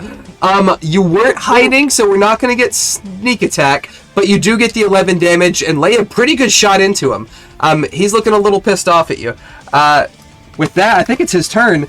He is going to go for And 2 now I'm strikes. sneaking. Oh, go ahead and make your stealth check. Make it at disadvantage. It's loading. Oh, and that one! Oh my, and it's still a 23. I can't. Yeah, yeah. While it is a 23, it is still a nat 1, unfortunately. It should be a 14, yeah. Well, no, she does get her. If her dice is under a 10, she does get to add the 10 to it, which is broken as shit. But unfortunately, with a nat 1, I'm gonna say he keeps eyes on you. He's gonna make a couple of attacks at you. He's got a scimitar in one hand and a dagger in the other. He takes 2 swings with the scimitar. Does a 14, or a nat 20 hits. A 14, I assume that does not. Nat 20 hits, 14 does not. Okay, I need you to take Yeah, just double plus I need you to take 12 points of slashing damage, and then his dagger hit misses. He is locked up on you and is keeping a close eye on you. With that, we round to Bergen. There are 5 crewmen and the captain. What do you do? I'm going to cast a spiritual weapon at the captain. Get him. Ciao. 21 hits, 8 damage of force. Fantastic. You wallop him upside the head, knock the captain a little bit silly. He looks a little stunned. You have your action. What do you do? Follow up with the shooting mace. Get him. Ciao. Pop, pop. 16. That just meets. So that's 12 points of damage. Fantastic. Excellent. As we round to the crew, there are 5 of them. I'm going to say, since there's 5 of you here, each of them are going to take a strike on you. These first 2 are for Goldbrand. An 18 and a 15. The 15 misses. Okay, so the 18 hits. I need you to take 7 points of slashing damage. This next 2 will be towards Z. I think both of those hit. 22 and a 17. A 17 meets. Both of those hit. Take 14 points of damage for me. Arc. A 20, not natural, and a 22. Yeah, 20 meets, yeah. So Okay. They both hit. So that's 14 points of damage against you. And then we go to Bergen. 19 and a 13. Bergen. 19 meets. 19 meets. Okay, take 7 points. And then, last but not least, Pandora. Well, since Pandora's technically with the captain, we'll say these 2 go for Davos. And neither of them hit Davos. That's a 17, and I think that's 12, yeah. So neither one of those hits him. As we round to Goldbrand. There are 5 crewmen and the captain. What do you do? One of them just laid into you. Yeah, he's gonna start with the one that hit him, and then he might hit the captain. Oh, I don't know if it hit. 16 meets the crew member. And you guys watch as this pirate comes up and tries to quickly slash Goldbrand a couple of times. Quick, nimble on his feet, and Goldbrand just cleaves like shoulder to his hip and just like severs him completely in half. Fantastic. You have another swing technically. Yeah, he's gonna use this one on the captain. Okay, go ahead. Take the necessary strides. That misses, unfortunately. I can't make it reckless, can I? I don't think you're raging right now. I don't think you mentioned it beforehand. Yeah, I didn't know how to be raging to do it. That's alright. The reckless? You might not need to be. I could be mistaken. I'm not 100% sure. Nah, just go on. I'm gonna go look and see. Maybe next turn. Okay, bonus action. No. No? Okay. With that, we go to Z. Captain and three bandy boys. What are you doing? Okay. I think I'm going to. I'm gonna cast Dissonant Whispers at the captain. Get him. What's he have to save? Wisdom?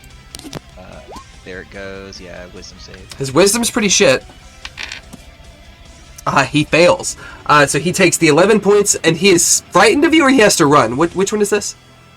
He has to run. As Has far to. away as he can without putting himself in immediate danger. He does take. Fire, jump off. He does run a good bit. Does this, Devin? Does this provoke attacks of opportunity? I don't think it does because it forces them to leave. I don't think Devin's here. I'm going to say no, because I know when you force somebody away, they do not have to take the attacks of opportunity.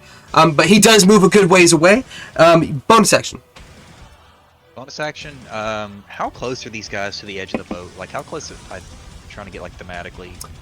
We'll say at least 2 of the crewmen are within 10 feet of the railing, not far from it. Okay, I'm just gonna sort of like startle them a little bit as a bonus action. I'm going to the one that took a swing at me. I'm gonna use telekinetic shove on him. That is technically a reaction, so you would next time you'll have to declare that when he hits you. But we'll allow it for the moment. Go ahead. What's the save on that? It's a strength save. Strength? Gets a +2 to this. 18 total, which I think does pass. Yeah, it passes. Yeah. Okay, so he's not shoved away. He takes half the damage, though, I think. Well, that's technically, it's not even a spell. This is just like a class feature I have. Yeah. Where I can just try to telekinetically shove someone I can see and create some space. Yeah, when they hit you? Or... No, so sorry.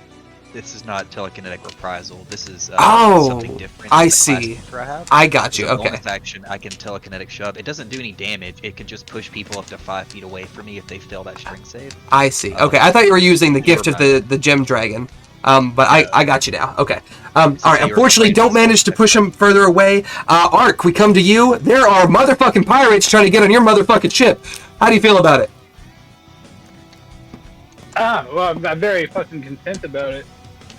Or contempt, whatever. Contempt. Alright, so where is that captain at? He is currently, he's moved away from Pandora. Z has driven him away. He's close enough to where you could get to him, though. Alright. I'm gonna use my my dredge range attack. Get it. Swing it at the captain. If he wants to make a strength save for me. Strength save. Captain gets a +3 to this. Oh, he rolled in that one, though. Perfect. You fucking... I didn't narrate this either. Ark takes this... He's holding the anchor by what would be the top of it right before the chain starts. And he actually drops it a bit and gets some of the chain and swings it out. And this is thick chain. This catches the captain and wraps around him, constricts him tightly. He is restrained, and he takes 9 points of damage. You still have at least one more attack. As my bonus action, I guess I'm gonna make him make another strength save. Get it? Is this to move him? Yes. Okay. +3. That's a 19. I think that passes. Yeah. So you try to swing him toward the edge of the ship, and he grips on. He actually takes the chain. He goes and like half wraps it around the mast, to where you're not just pulling him. You're trying to pull against the ship's resistance as well. It does not quite take purchase. You still have one more attack, I think. Alright, well I'm gonna use Dallas to swing at the pirate closest to me then. Get him. I think that rolled damage. That did roll damage. Yeah, that's not a to-hit roll. There we go. We'll keep that damage roll for it. Fantastic. Douse cuts into one of these guys, and again, as the sword made of sand just bleeds this water, and as it cuts through, it mixes with the blood. There's like almost this overly dramatic, like anime-style splurt of blood, just as a reaction of the seawater rushing with it. He looks like he's in really rough shape. He's in critical condition. He's barely hanging on. There's 2 that are full health, and the captain who's looking a little rough too. That brings us to the end of initiative. The other ship takes its opportunity to fire on you. 1 hit. 17? I think that's 2 hits. 2 more hits that deal a hefty chunk of damage to the ship. You guys are floating at about 50 hit points right now. The third ship moves in closer. And, oh, actually, I'm sorry. The first 2 shots of that cannon fire off. As you see that it's preparing to take the second 2 shots, you watch as the further galleon away from you, there is a burst of water before it, and it is sent skyward by an enormous breaching reptilian head that snaps it with incredibly fierce jaws right through the center of the ship's hull, severing it cleanly in 2. The enormous beast crashes down into the surf, sending more of the salty spray into the air, and revealing a broad, stone-like shell covered in coral, algae, and barnacles. Pandora and Ark, you guys recognize this on sight. The rest of you would have likely heard of creatures like this. The drakes of the deep, as they're sometimes called. This is a motherfucking dragon turtle. I'm gonna drop 2 pictures in your chat. One is of a dragon turtle in particular. One is of this particular dragon turtle. Because as you're looking at it, you see that on its back, you see that affixed to it is a full ship nestled within the coral and stone. This large ship is crawling with brightly scaled dragonborn. Red, gold, and a smattering of other colors catch your eye as the crew wave their weapons and roar out with fearsome battle cries. They have effectively eliminated that ship entirely. Whoops, that's not what I wanted. Go back there. No, bitch. I said... Oh, God. It's the running I was trying to do earlier. You're right, though. Okay, I'm gonna try to delete this without everything going with it. Oh, that's on the map layer, that's why. Bloop. And I'm gonna reveal something for y'all. If y'all look to the far right... Oh no. Baby, come back.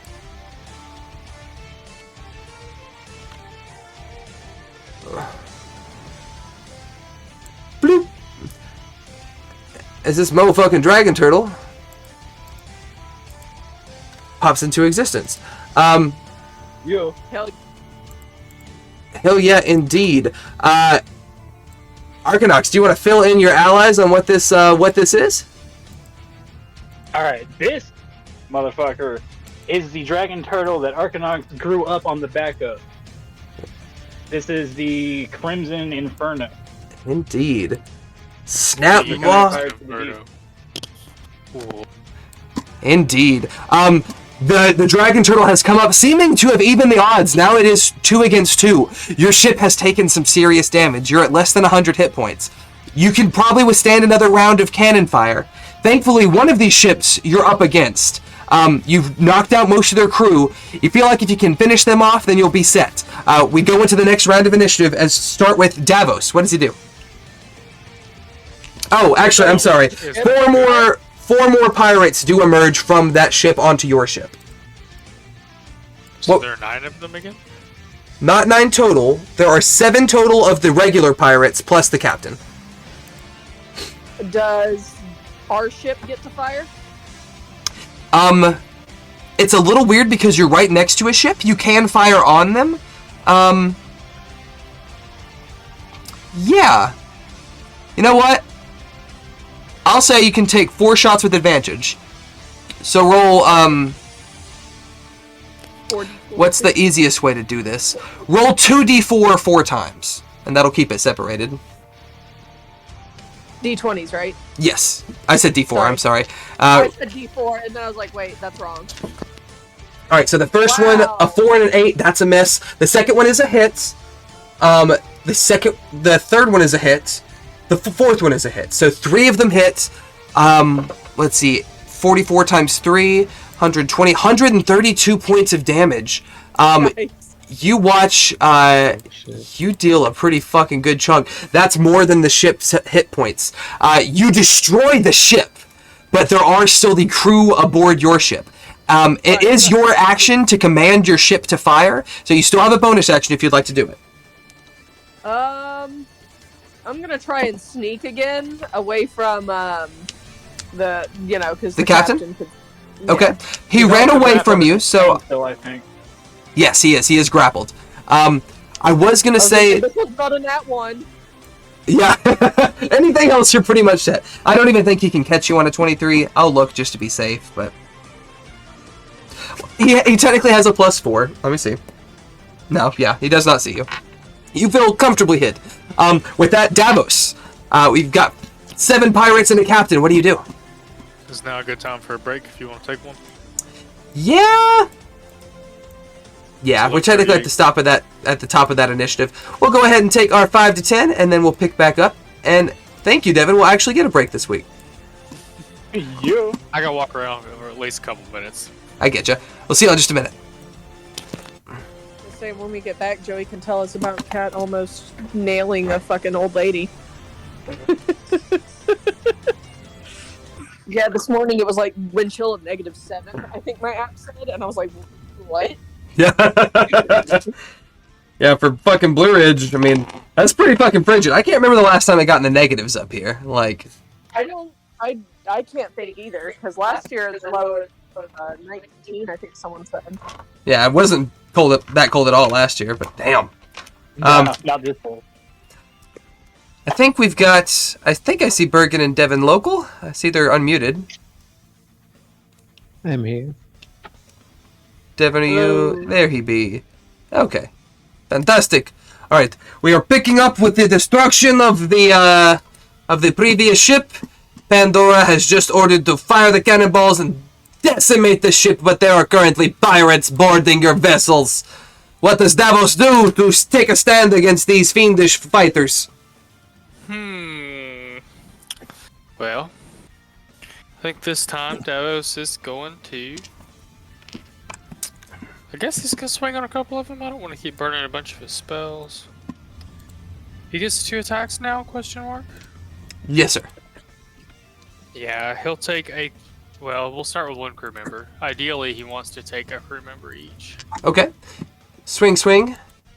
Out of your shoes. Swing, swing from the table of my heart. Wow.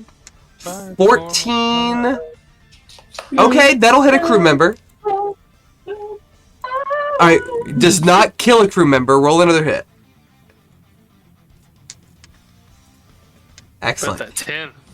Okay, so the way we're gonna do this, technically, the 8 would have reduced one of them to 3 HP, the 10 would have finished them off. There is one crew member who's at 1 HP, so I'm going to say that Davos manages to down the 1 HP plus the other crew member. So now there are 6 pirates plus the captain aboard your vessel. As we wrap up with Davos, we go to Pandora used her action to fire the cannons to the other captain, who's going to take his 2 swings on Pandora. I don't think either of those hits. What's he get to add? Can you see me? Oh, you are correct. I'm sorry. Let me first make a perception check. He's going to use his bonus action for this. He's got to roll. He's got to roll another strength save to get ungrappled by me. Is he, now refresh my memory, is he grappled and restrained or just grappled at this point? Grappled and restrained. Grappled and restrained. Okay, he is going to try to make a check to break out of that. Yeah, he can roll to break out. Okay, 19, 20 actually. Dirty 20, but... Yeah, I do it. Okay, so he has to use his action to do that. So he does break out.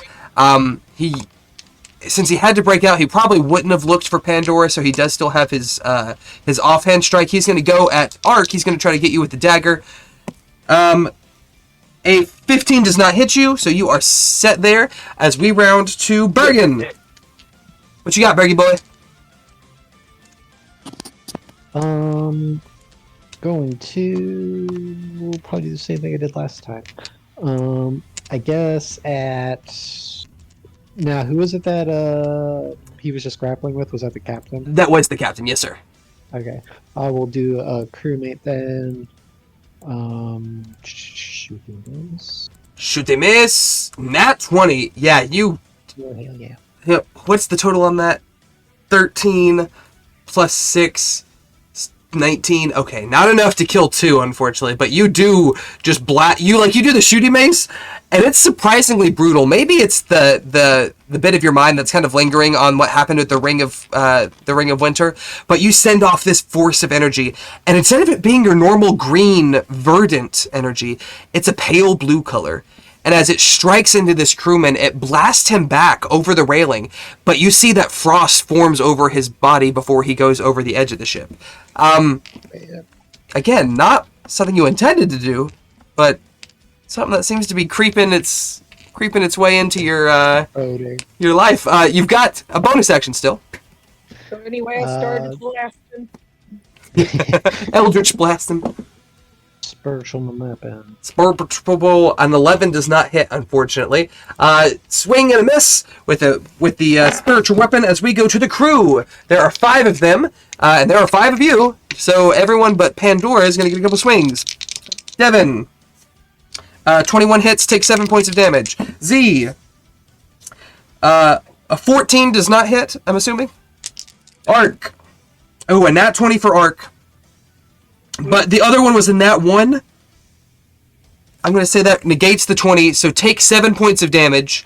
We won't get the crit damage on that. Bergen, does a 18 hit? I do not think that does. Trying to remember. 19. Oh, yeah, you're good. And Pandora is Davos. And neither one of those hits Davos. The crew is feeling a little futile as we go to Gulbrand. Z and Ark, you two are on deck. Oh boy. Alright, so the captain is still up? He's being grappled by The captain is still up. He looks pretty rough. He was grappled. He just got his way out of it. I don't think he's critical, but he's looking worse for wear. Do we think if we mark him, the crew members will give up? If not, Goldbrand's just gonna keep killing crew. If you can try to make an intimidation check if you kill him. Goldbrand will go for the captain. Okay. I guess I will rage, because that's the only way to get... that's not true. He doesn't give advantage on intimidation checks. Goldbrand will go and rage. Okay. Make your swing. That does hit. Roll damage. Put in your damage. 14. He is looking rough. Plus 2 for rage. That's exactly what you needed. So again, this captain was bound by the chain of Arc, and he sort of braced himself around the mast and managed to get himself out of it. But as he turns, he tries to make a lunge at Arc. Arc backs away, very adept and used to dueling on a ship. But as he turns, he sees this massive figure in Gulbrand, who, like the Executioner, just comes down with the axe and clear cleave, takes the captain out. That was your first hit. You still have another swing. Or you can... use that second swing to make your intimidation check.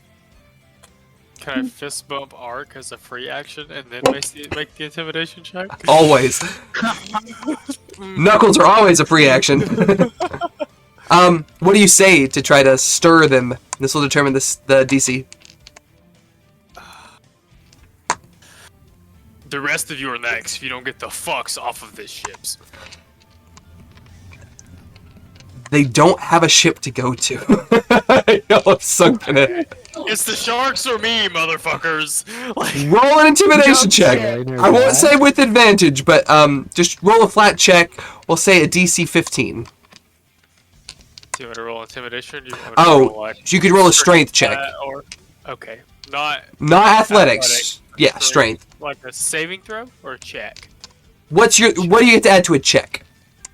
+6. That's good. That's solid. The 5 of them look at each other, see their captain, who is now headless, see the other member, who is now cleaved in half, see the other bodies that are stunned and in the water and sinking, and they all take a leap of faith and jump off. You guys watch as the dragon turtle makes its way swiftly to the merchant vessel, and with a careful precision, you see as this the crew I lost it. The crew climbs up onto the mast of their ship and collectively let loose a burst of flame. Probably about 15 or so of these dragonborns breathing fire simultaneously. And it is not just an all-consuming incineration, it is a very precise movement. They completely eliminate the sails and masts of this ship that they're chasing. They cripple it. It is unable to flee. As the crew begins to swing across on ropes, land onto the deck, and several of them begin to make their way beneath the deck. You guys can choose to make your way toward the ship. I would say, Ark, while you know this ship, and you know the people on it, and you recognize it, they don't recognize the vessel you're on, so they don't know you're there yet. shit. Yeah, I was actually thinking about calling out to Snapmaw and Draconic to let him know my presence on this shit, so he doesn't try to eat it. Also, Yeah, good point. What do you say? We have our mounts. You can fly. Indeed. I'm just gonna shout out Snapmaw. It is I, your child Arcanaut.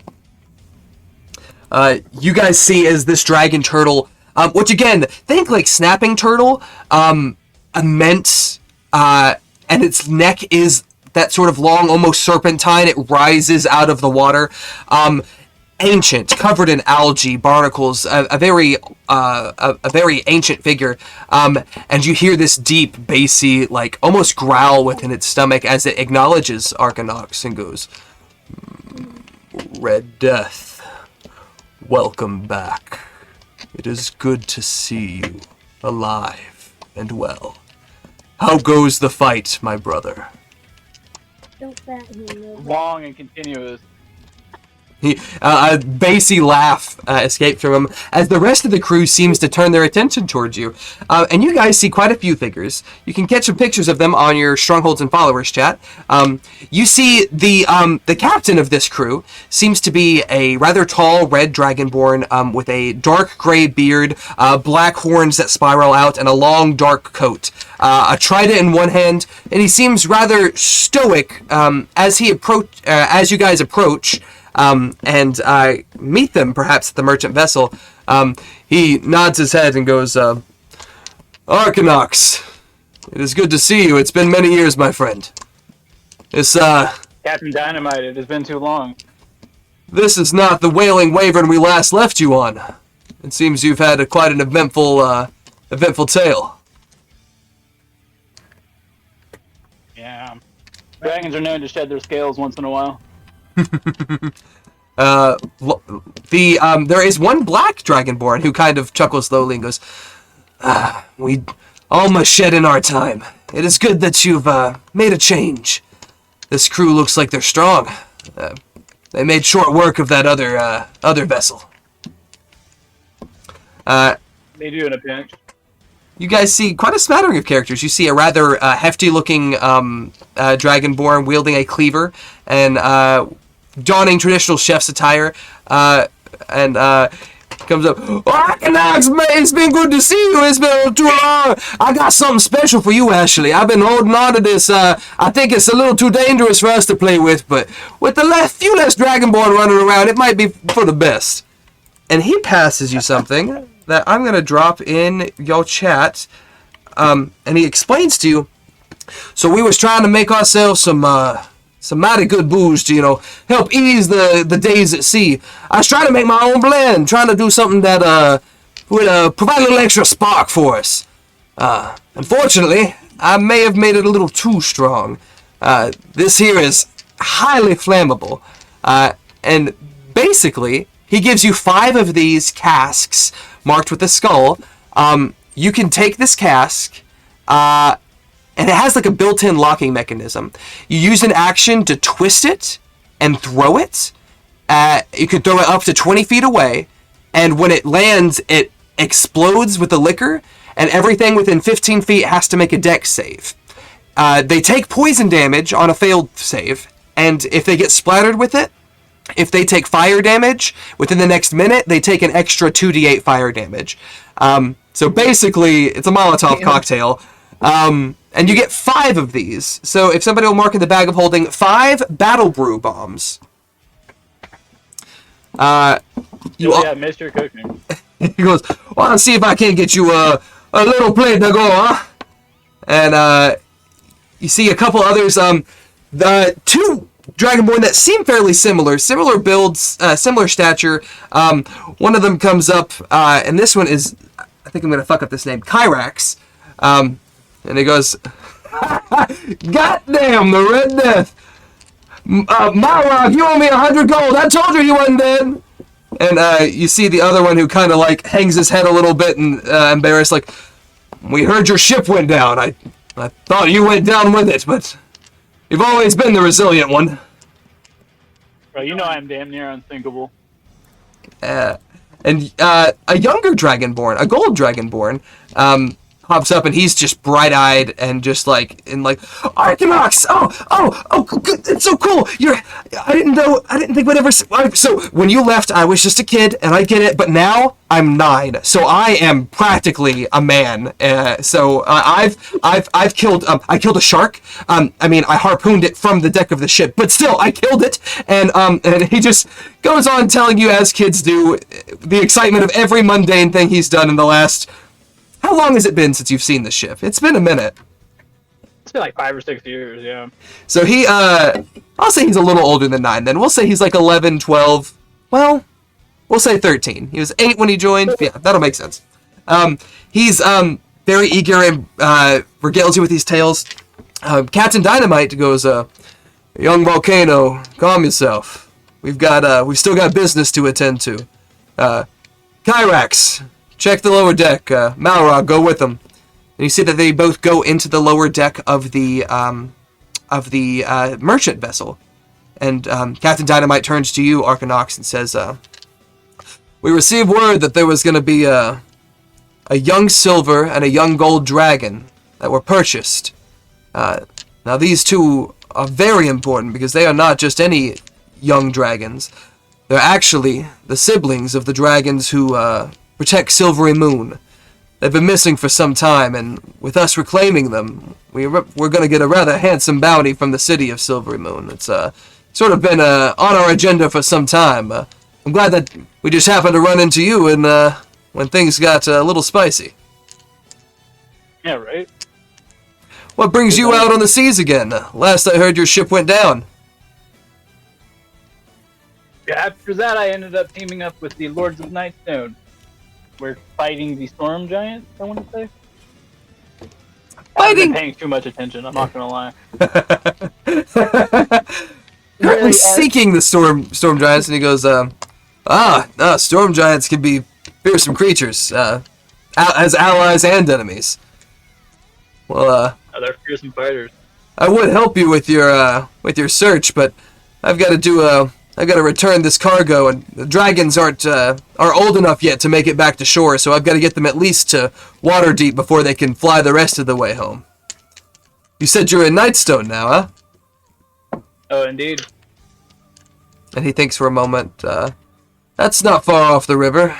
If, who knows, maybe Snapmaw will drag his shell up there one day.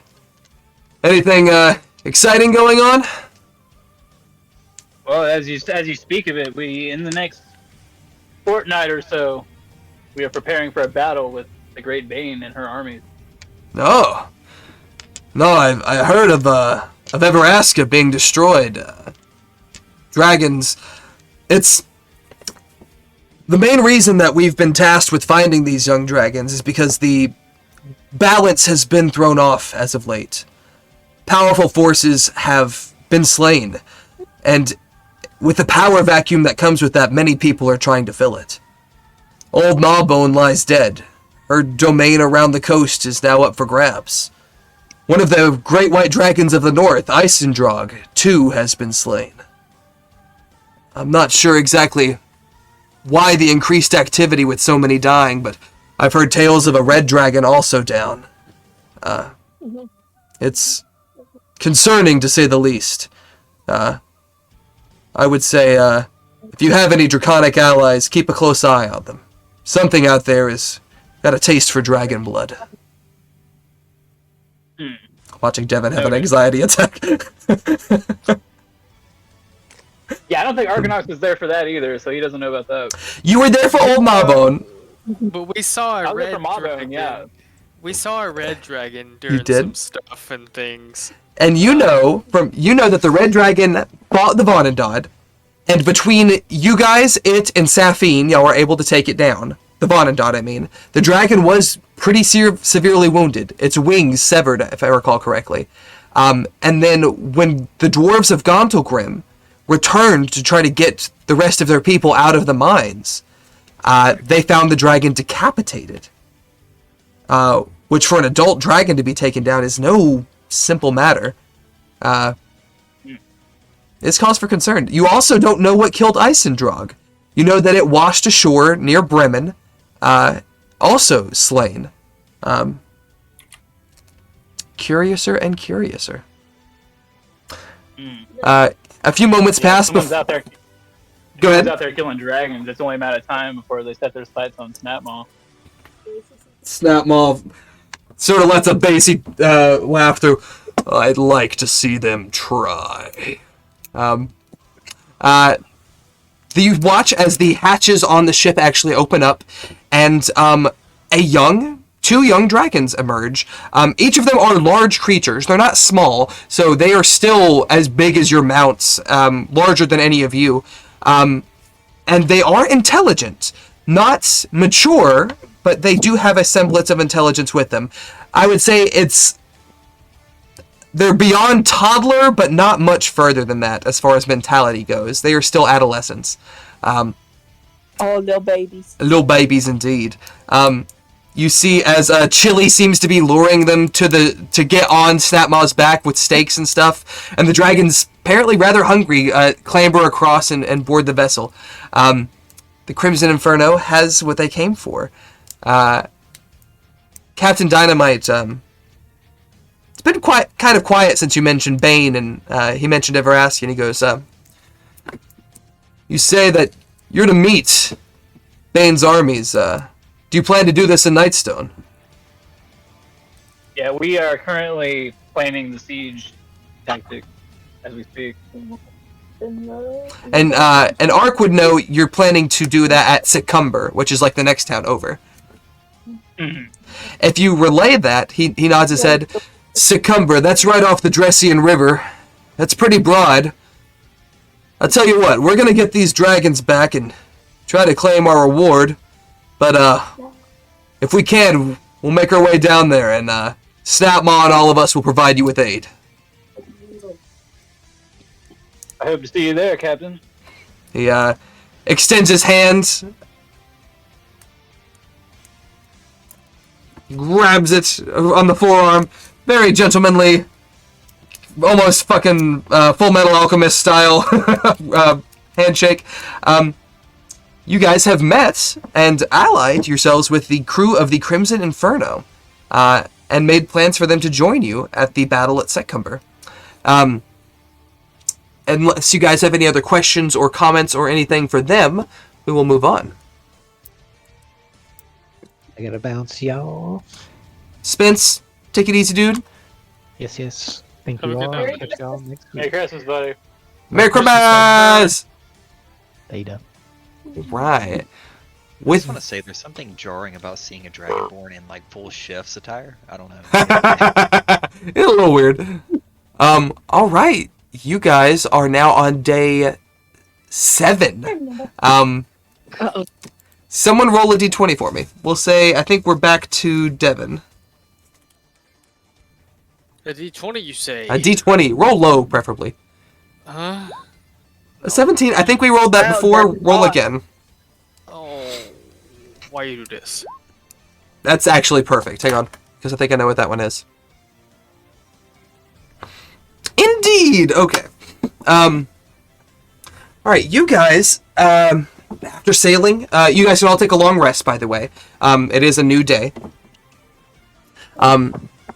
After departing from the Crimson Inferno and continuing your expedition, you begin to come. And actually, I'll change your map to this one up here. You begin to make your way towards the islands off here to the southeast. Excuse me, southwest. I keep doing that. You're right about in this area, give or take. When you approach a series of odd islands that, to Goldbrand at least, look familiar. They seem as if 1,000,000 years ago, there might have been a mountain range, so tall that they crested the clouds. But as ancient ice melted and the oceans rose, it began to eat away at the edges of the mountains, until hundreds of thousands of years later, all that remains was the very core of the mountain. You see at least 7 of these islands, cliffs 100 feet in the air, and quite sizable, some of them perhaps several miles across, topped with dense jungle. And even the smallest of them are hundreds of yards across. The jungle canopy is very thick and dense. And you see several carved caves into the sides of the cliff faces. Goldbrand, you recall seeing this in one of your visions, in your prescience. And you also recall seeing an odd wyvern-like creature here. It was a part of the path. Someplace you were destined to come to, in a way. But you do not know why. Or do you? Goldbrand verbally reminds everyone that there's a big scary flying thing here. Something lives up in them cliffs. I'm suddenly Crush. Crush pushes. Something lives up in them there cliffs. What do you guys choose to do about it? Explore? Pass on? I like exploring. Well, does Harvey see anything from the crow's nest? Harvey will roll a perception check. Harvey Bird. I'll give him advantage since he's up in the nest. You I get call him? out, Birdman, what do you see? I see a legal disaster waiting to happen. This boat is not even covered by OSHA. None of this is up to code. He got a 19, and with his modifiers, that's pretty solid.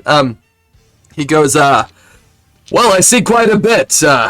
Those caves, there's nothing in them at the moment, but I can tell that they've recently been occupied. There's sticks and branches, things that some type of flying creature has gathered to form a type of nest. Now, it's kind of hard to tell what's up on top of the island from all the way down here, but it's, I don't know, something definitely lives here. Caution would be recommended. And it's not home. It's probably flying around somewhere. True. You guys check the skies, but don't seem to see anything at the moment. Nothing immediately leaps out at you. Can we use the sending stone to ask Tajin if he sees anything? Tajin is a good ways away. He's about an hour's journey away. So you could wait for him, but things might happen in the interim. Nah, but we keep going. Keep looking for the ship. Yes, people are good. Leave the island? We also need to put Z in a crate or something. Yeah, I don't know if it's not here right now. It's not here right now. I don't know. I don't know if it's important or not, but You know it's part of the path. Not necessarily it, but these islands are part of the path. Can I roll, motherfucker? Sounds like we need to explore them. How do you choose to get up them? We need to go in there. So, get up them, huh? We has the ropes. You have the ropes, you have your mounts. Yeah, you also have mounts for sure. We can go up there and explore, I guess. Tell the ship to wait down here. If we find Hekaton, if we find the Morkorth or whatever it's called, we can get y'all's ship and bring it back if we need to, or we can just fly down and I don't know. With the mounts, we have a lot of flexibility. Okay. You guys fly up, I presume anyway, using your mounts, to the misty jungles of this dense wood. It's incredibly humid and dim. The canopy does not allow a lot of light to pass through. You guys begin to travel through the underbrush, and you go for about an hour, feel like you're wasting your time, and you're about to give up when you begin to hear a rumble of stone, and the sound is getting louder. Something seems to be approaching. What do you do?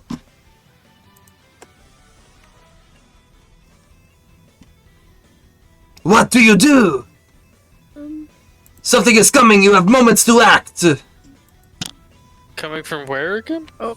Somewhere within the forest? Okay. It sounds like the direction you're heading. Like, it sounds like it's coming from that direction, but it's hard to say for sure. Well, I'm ready in action to swing at whatever pops out of the brush. I'm gonna ask my mount to take me up. Go up. Yeah. Okay. Yeah. I will say most of the rest of you probably couldn't take your mounts into the jungle itself, because it is very dense. You're kind of actually having to hack your way through the forest.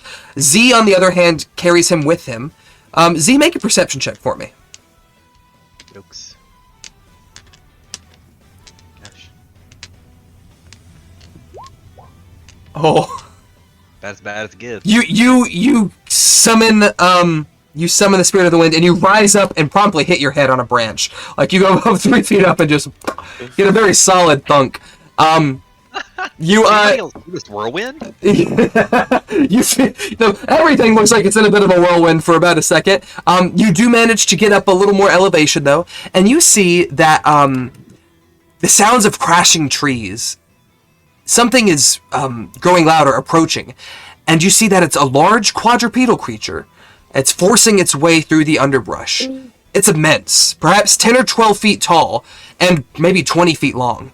It's covered in spiked protrusions, as a wide, club-like tail it's using to smash down the trees. And behind it, there's another creature. Reptilian, also a quadruped, but instead of spiked protrusions, there's a series of bony plates that run the length of its spine. And instead of a club on its tail, it has 4 large spikes. It seems to be dragging along several logs. Now, none of your characters know this. This is an Ankylosaurus and a Stegosaurus. These are literal fucking dinosaurs. They begin to pass. Dinosaur. They begin to pass by your group, relatively close, 10, 15 feet away, but don't seem to notice your existence.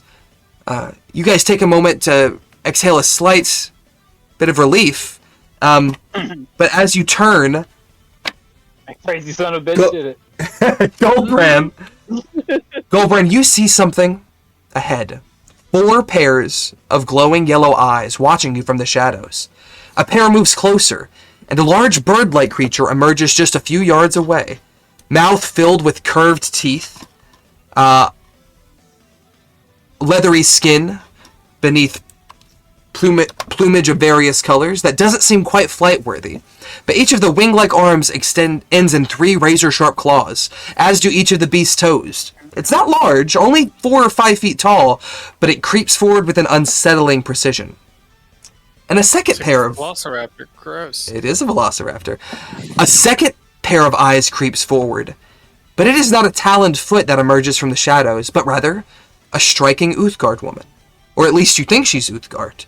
She has tattoos like you, but hers are vibrant red and much more curved and flowing, not the same tribal style that matches yours. They seem almost more like war paint than tattoos. She's donning simple leathers and furs, but with a cord necklace of 3 raptor claws around her neck.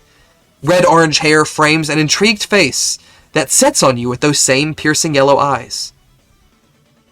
The initial beast that stepped forward lets loose a low growl and clicks as it sharpens its eyes on you. And the Uthgar addresses you. Already fire emojis on the bay. And the Uthgard woman, speak, or be a meal for the razor claws. What brings you to this sacred place? Speaking in Bothi, specifically to Goldbrand. We are looking for a ships that holds the giants. You're looking for a ships on top of a mountain. You're a fool. We might have taken the detours. Apparently. Where did you get your markings? From my tribes. Where else would I get them? And you? You follow Uthgard. You are a child of Uthgard.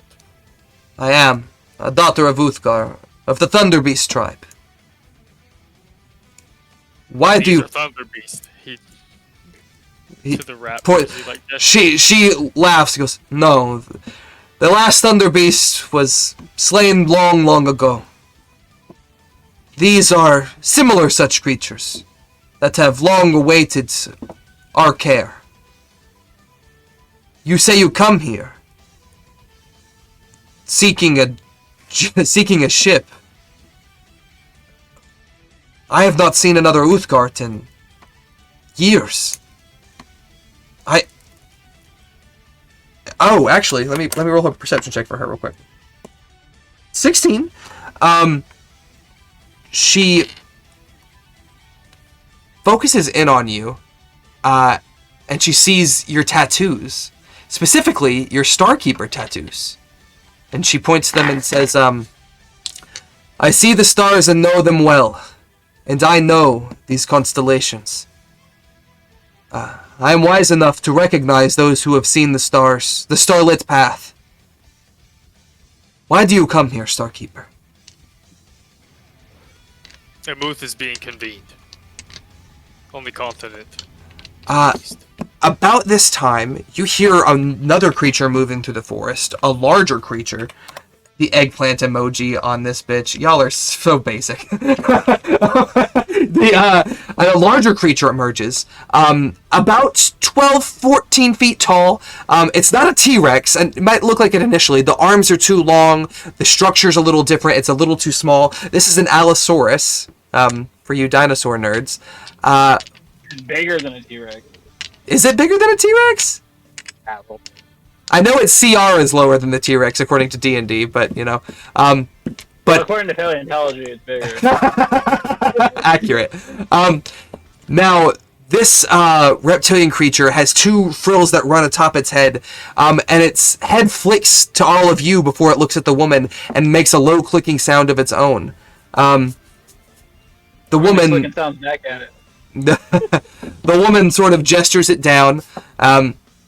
And looks to you and says, "It is just as Tasik foretold. Strangers from beyond the sea. But he said that there would be 9 of you. I only count 6. You must meet with Tasik." She points to the larger beast and says, "Please, Zoic, lead Spike and Club to the camp, and we will meet you meet us at the cliffside with the spire beaks." She turns to you. "I am Kreta. I should tell you. I have no idea. I have no idea how our leader will react to you, but he has long foretold of a Starkeeper who would find us. If you are indeed him, I think it's best that you meet with him. Will you follow us?" We will, but we don't have Hell much yeah, time. girl. "We will be swift. It is not a long way." We can make time.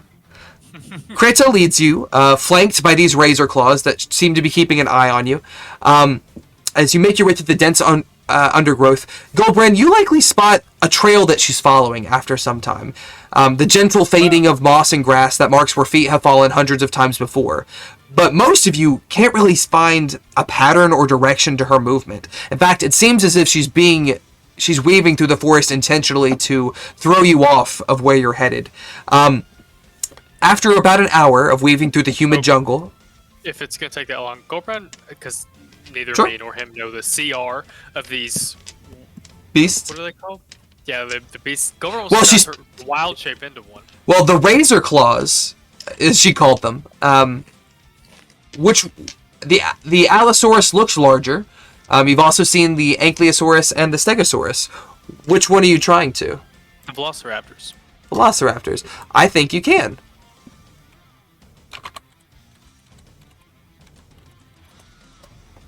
Let me see.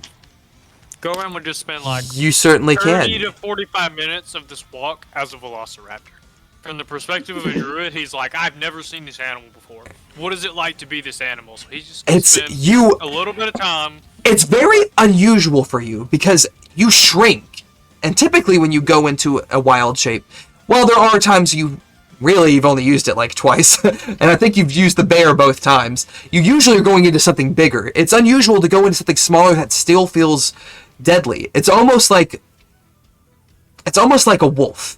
Its sensors are very sharp. Your smell, your taste, your sight, all of it is very refined. And you get a sense that it is a pack hunter. As you see these other 3 raptors traveling through, you find yourself falling into formation with them on instinct alone. And you even see a few of them pounce after small critters they find and tear into them, making quick meals out of squirrels and small mammals that flit across the treetops. Pandora, roll a d20. Maybe. Maybe. It's always the right answer. Like, I swear, like, everything was working fine until you told me to do that. I've been, like, glancing at the map and, you know. I asked you and your computer was like, oh god, the pressure is too much. You what? Yeah. Alright, I will roll a perception check for you. I can roll a perception check. Yeah. I'm sorry, that's... I'm like, I thought that's what I asked for the first time around. I'm sorry. You said a D20. Oh, I'm sorry. Yes, roll a perception check. Okay, because my D&D Beyond is being more Agreeable. thoughtful. I get you. Yeah. 17's pretty good. You're making your way through this jungle, and the wildlife here is pretty vibrant. This place is very lush, and there's different types of insects that you're unfamiliar with, different types of birds that you're unfamiliar with. You see a rather beautiful bird with red, blue, and green feathers. Dinner. Mayhaps, if you want it to be. About a foot tall. About so, has sort of a ruffled plume of feathers on its head. It seems to be preening itself and hasn't noticed you. If you would like to try to catch it, you're welcome to. I want to stealth catch it. I want to do like the little leopard where wiggle butt pounce. Yeah, roll a stealth check for me. And then roll, we'll say an unarmed strike. 30, oh yeah, I don't see you. Yeah, I don't want to kill it. I just want to grab it. First. Goldbrand, you know how- smell Pandora, you know she's nearby, but she just disappears. Like, roll an unarmed strike if you can. Yeah, there we go. Or a claw attack, I think it's the same. While your stealth is very... Oh, you are hidden, so you would have advantage on the strike. Roll one more time. Okay.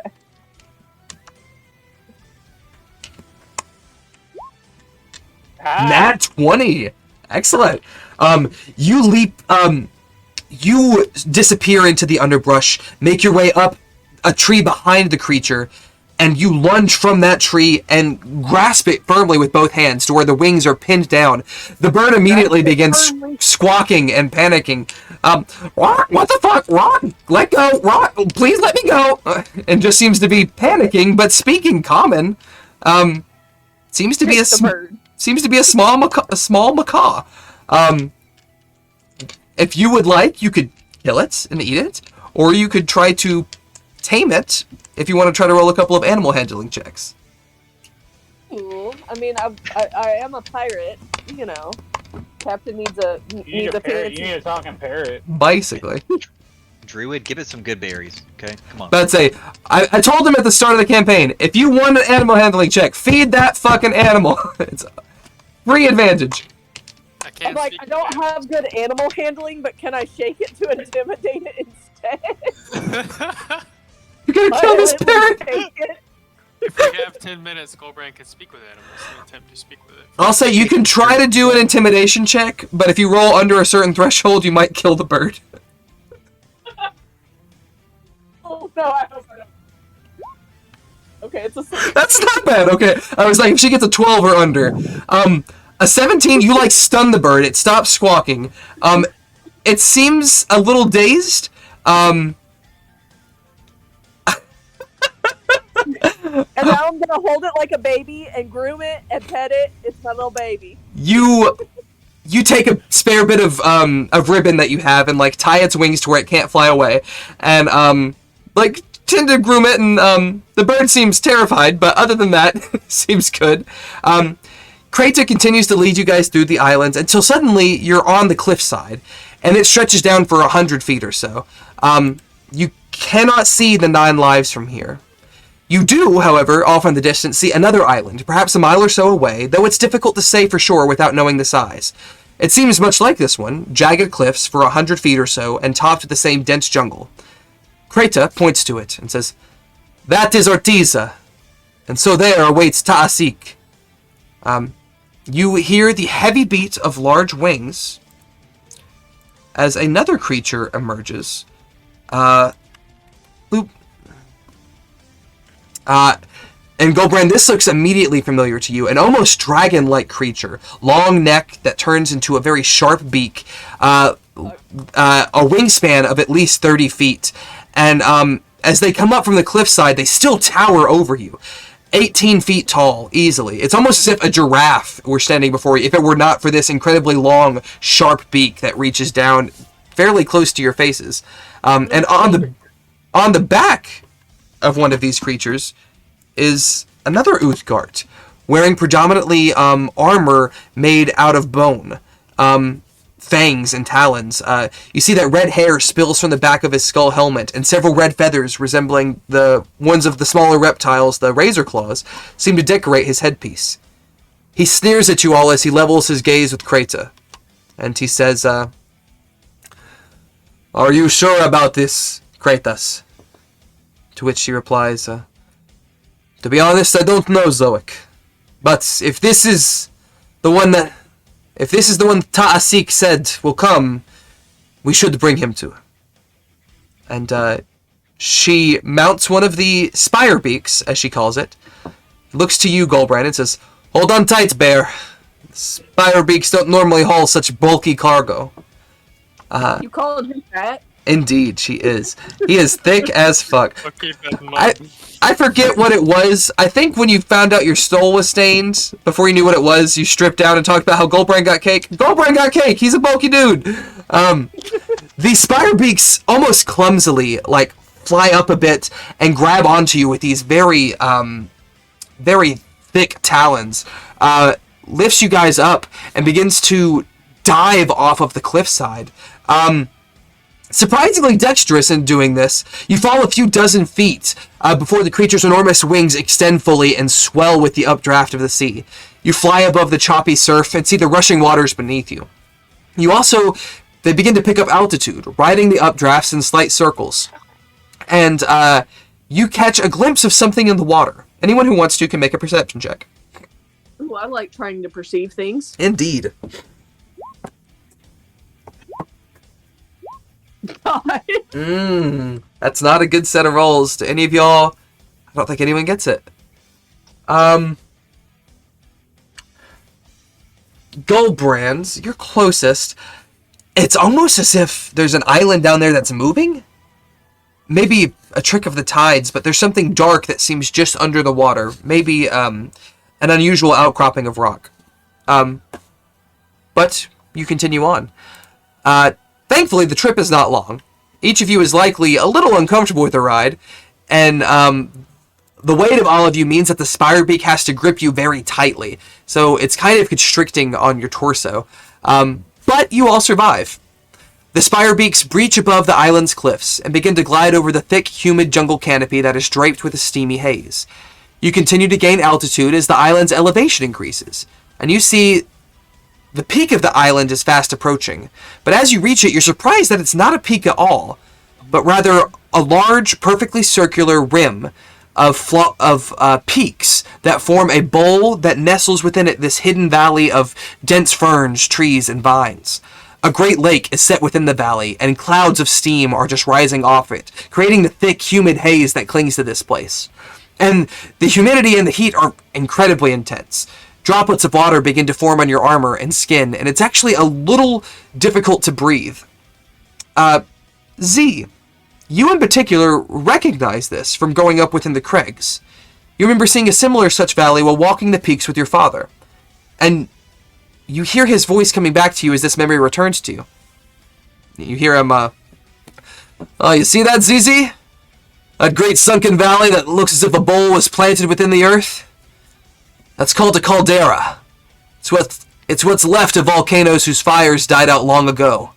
A remnant of one of nature's great titans. And look at it. You never recognize this place that was once molten earth and fire. The trees here grow strong and thick. Hot springs pop up naturally, and the soil is rich. The beasts that call this valley home eat well as a result, and thus so do the things that prey upon them. This is perhaps my favorite place within the Craigs. Reminds me that even when our fires are finally quenched, that we can help the life that we cradle blossom and grow beyond anything that we could have become."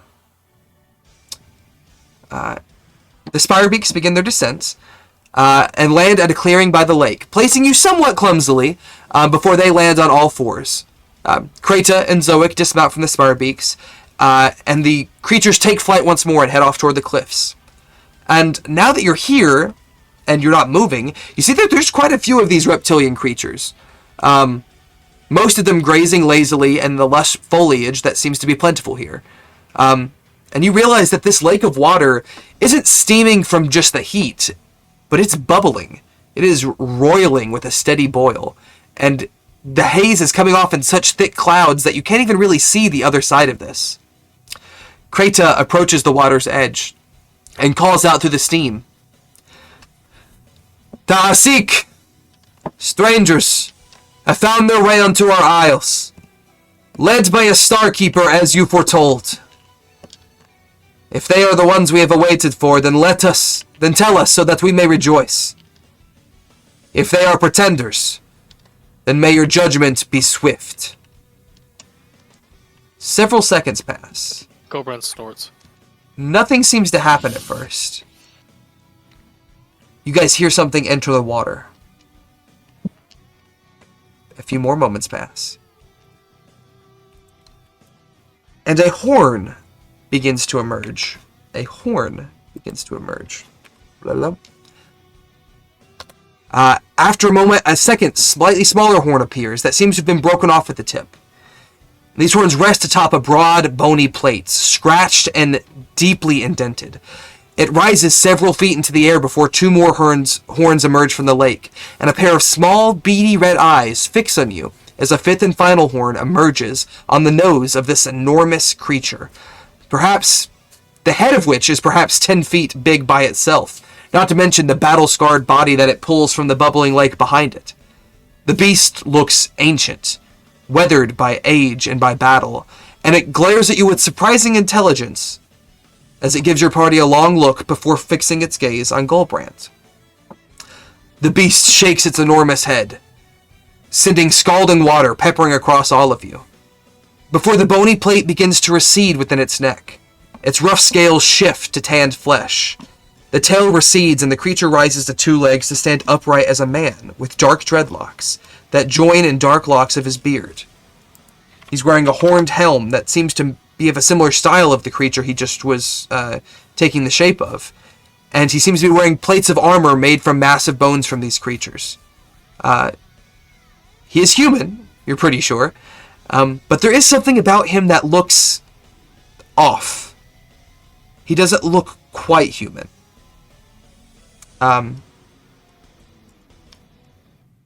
The figure approaches you, Goldbrand. Welcome, Starkeeper. It has been long that I have awaited your arrival. I've waited more seasons than there are stars in the skies. I am Ta'asik, chief of the Thunder Beasts, and star reader of my people. Long ago, in the days when Uthgor still walked the earth, so too did the totem of our tribe, the towering Thunder Beast, as tall as the mountain and so mighty that the earth trembled when she walked. She was a creature unlike any other, the last of her kind from before the days of even the dragons. And she lived for centuries, millennia perhaps. But when Uthgor rallied against the old Jotun, the ancient giant sought vengeance and slew the Thunder Beast. Our people managed to defend the creature's corpse, and the site of its burial became a sacred stand to my people. When the Thunder Beast ceased to be, I searched the starlit path for many sleepless nights, searching for guidance, wisdom, and then it came to me. A vision of high cliffs and tousled seas. I knew this among jungles that no man had dared roam. I knew this place to be my destiny, and left my tribe to seek it out.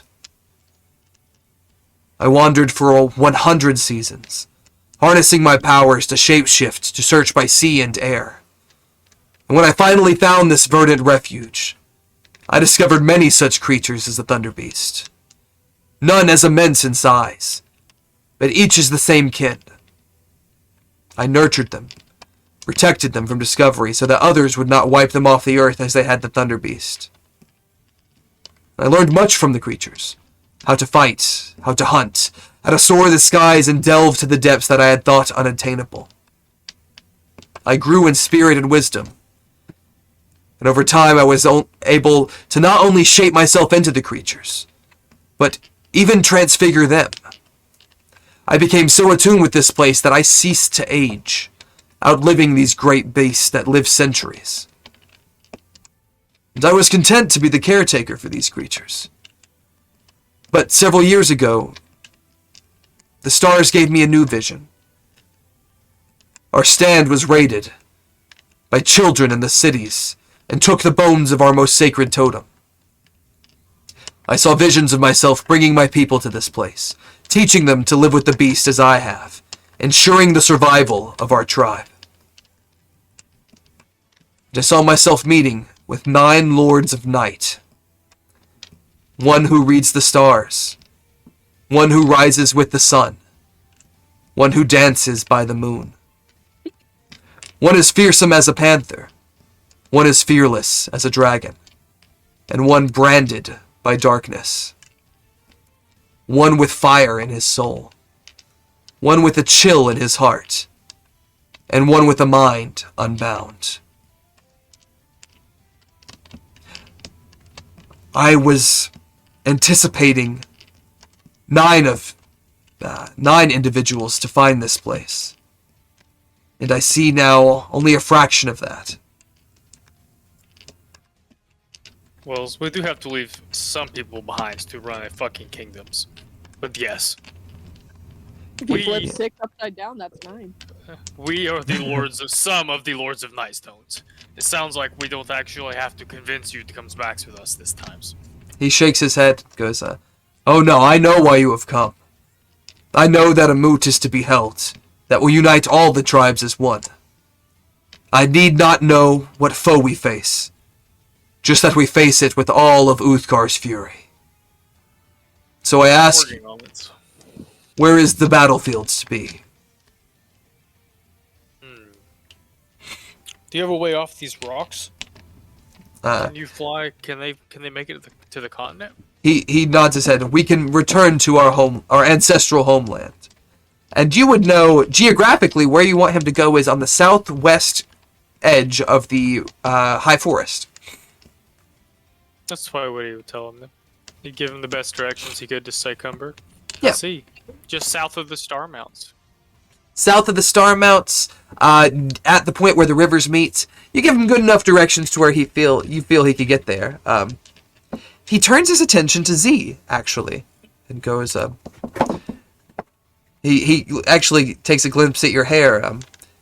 You are the spirit of flame, are you not? Maybe not directly, but yes, I would say indirectly. He looks you up and down and Not like goes, the spirit, but like interesting. You, carry much among you. I have seen you in my visions as well.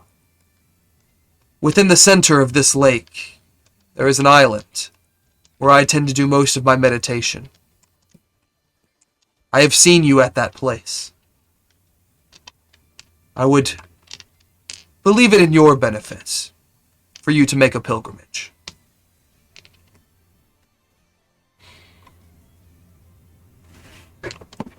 I acknowledge him and say, absolutely, thank you. One such, well, you didn't actually mention spirits. Yeah, something I carry mentioned to me this place felt familiar, so I kind of feel at home. I'll take your advice. You go to the edge of the boiling water.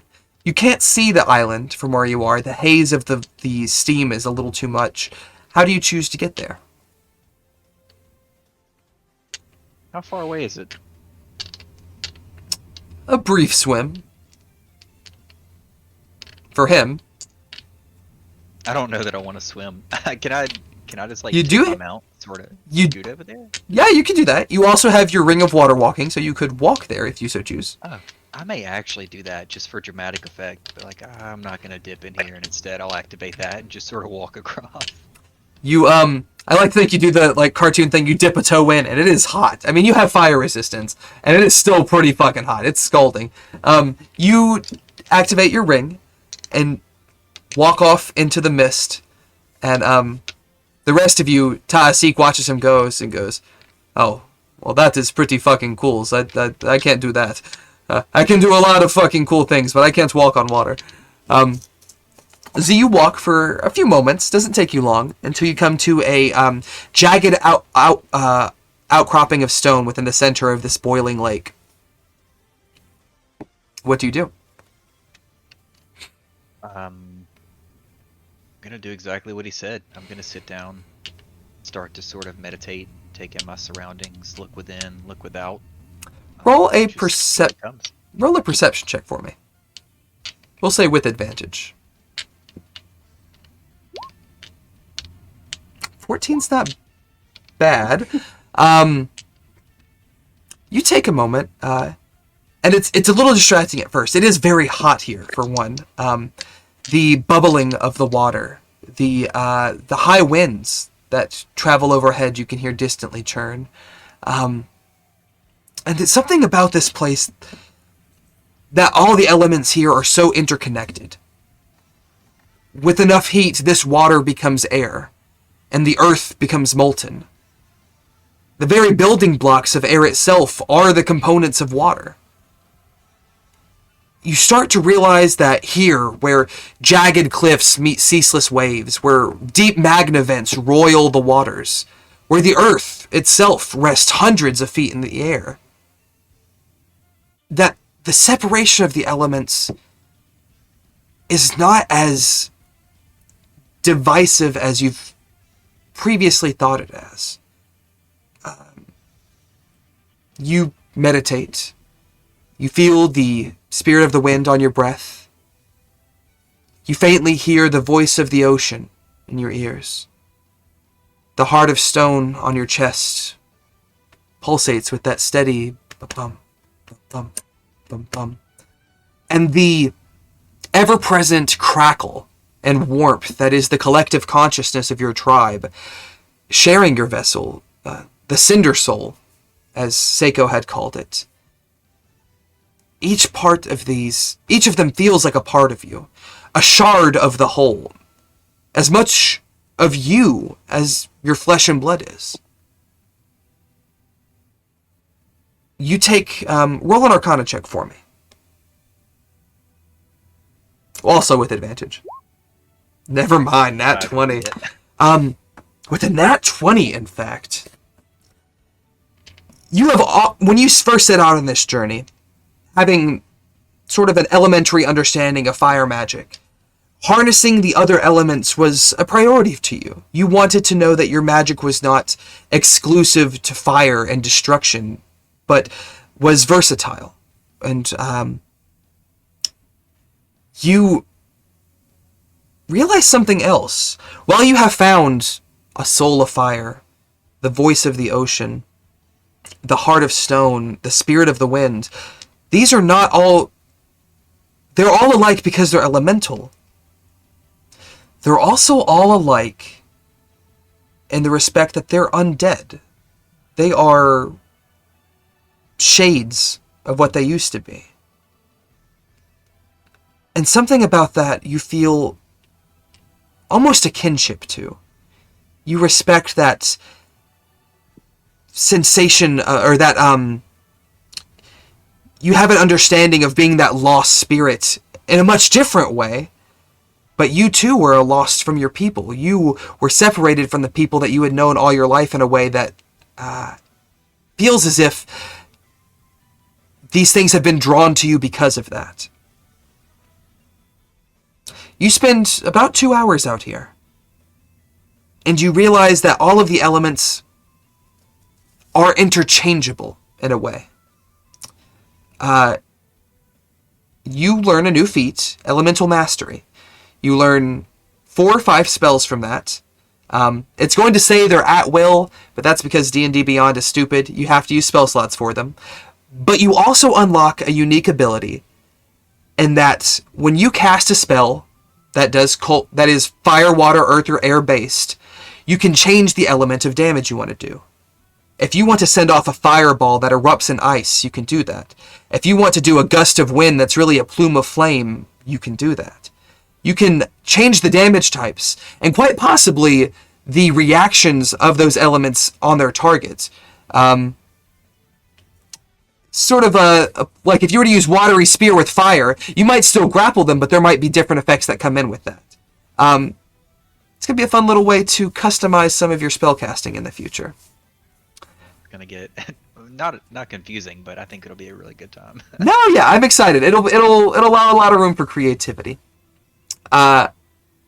With that, you guys do return to the you return back to the rest of your group, feeling a bit enlightened. You return to your ship, made plans with meeting the Crimson Inferno along the river, made plans with the Thunder Beast guiding and meeting you there as well. And it occurs to you, Z, as you're leaving this meditative state, that tomorrow is the 8th day, and the day after is the full moon. We're going to go ahead and call it a night there.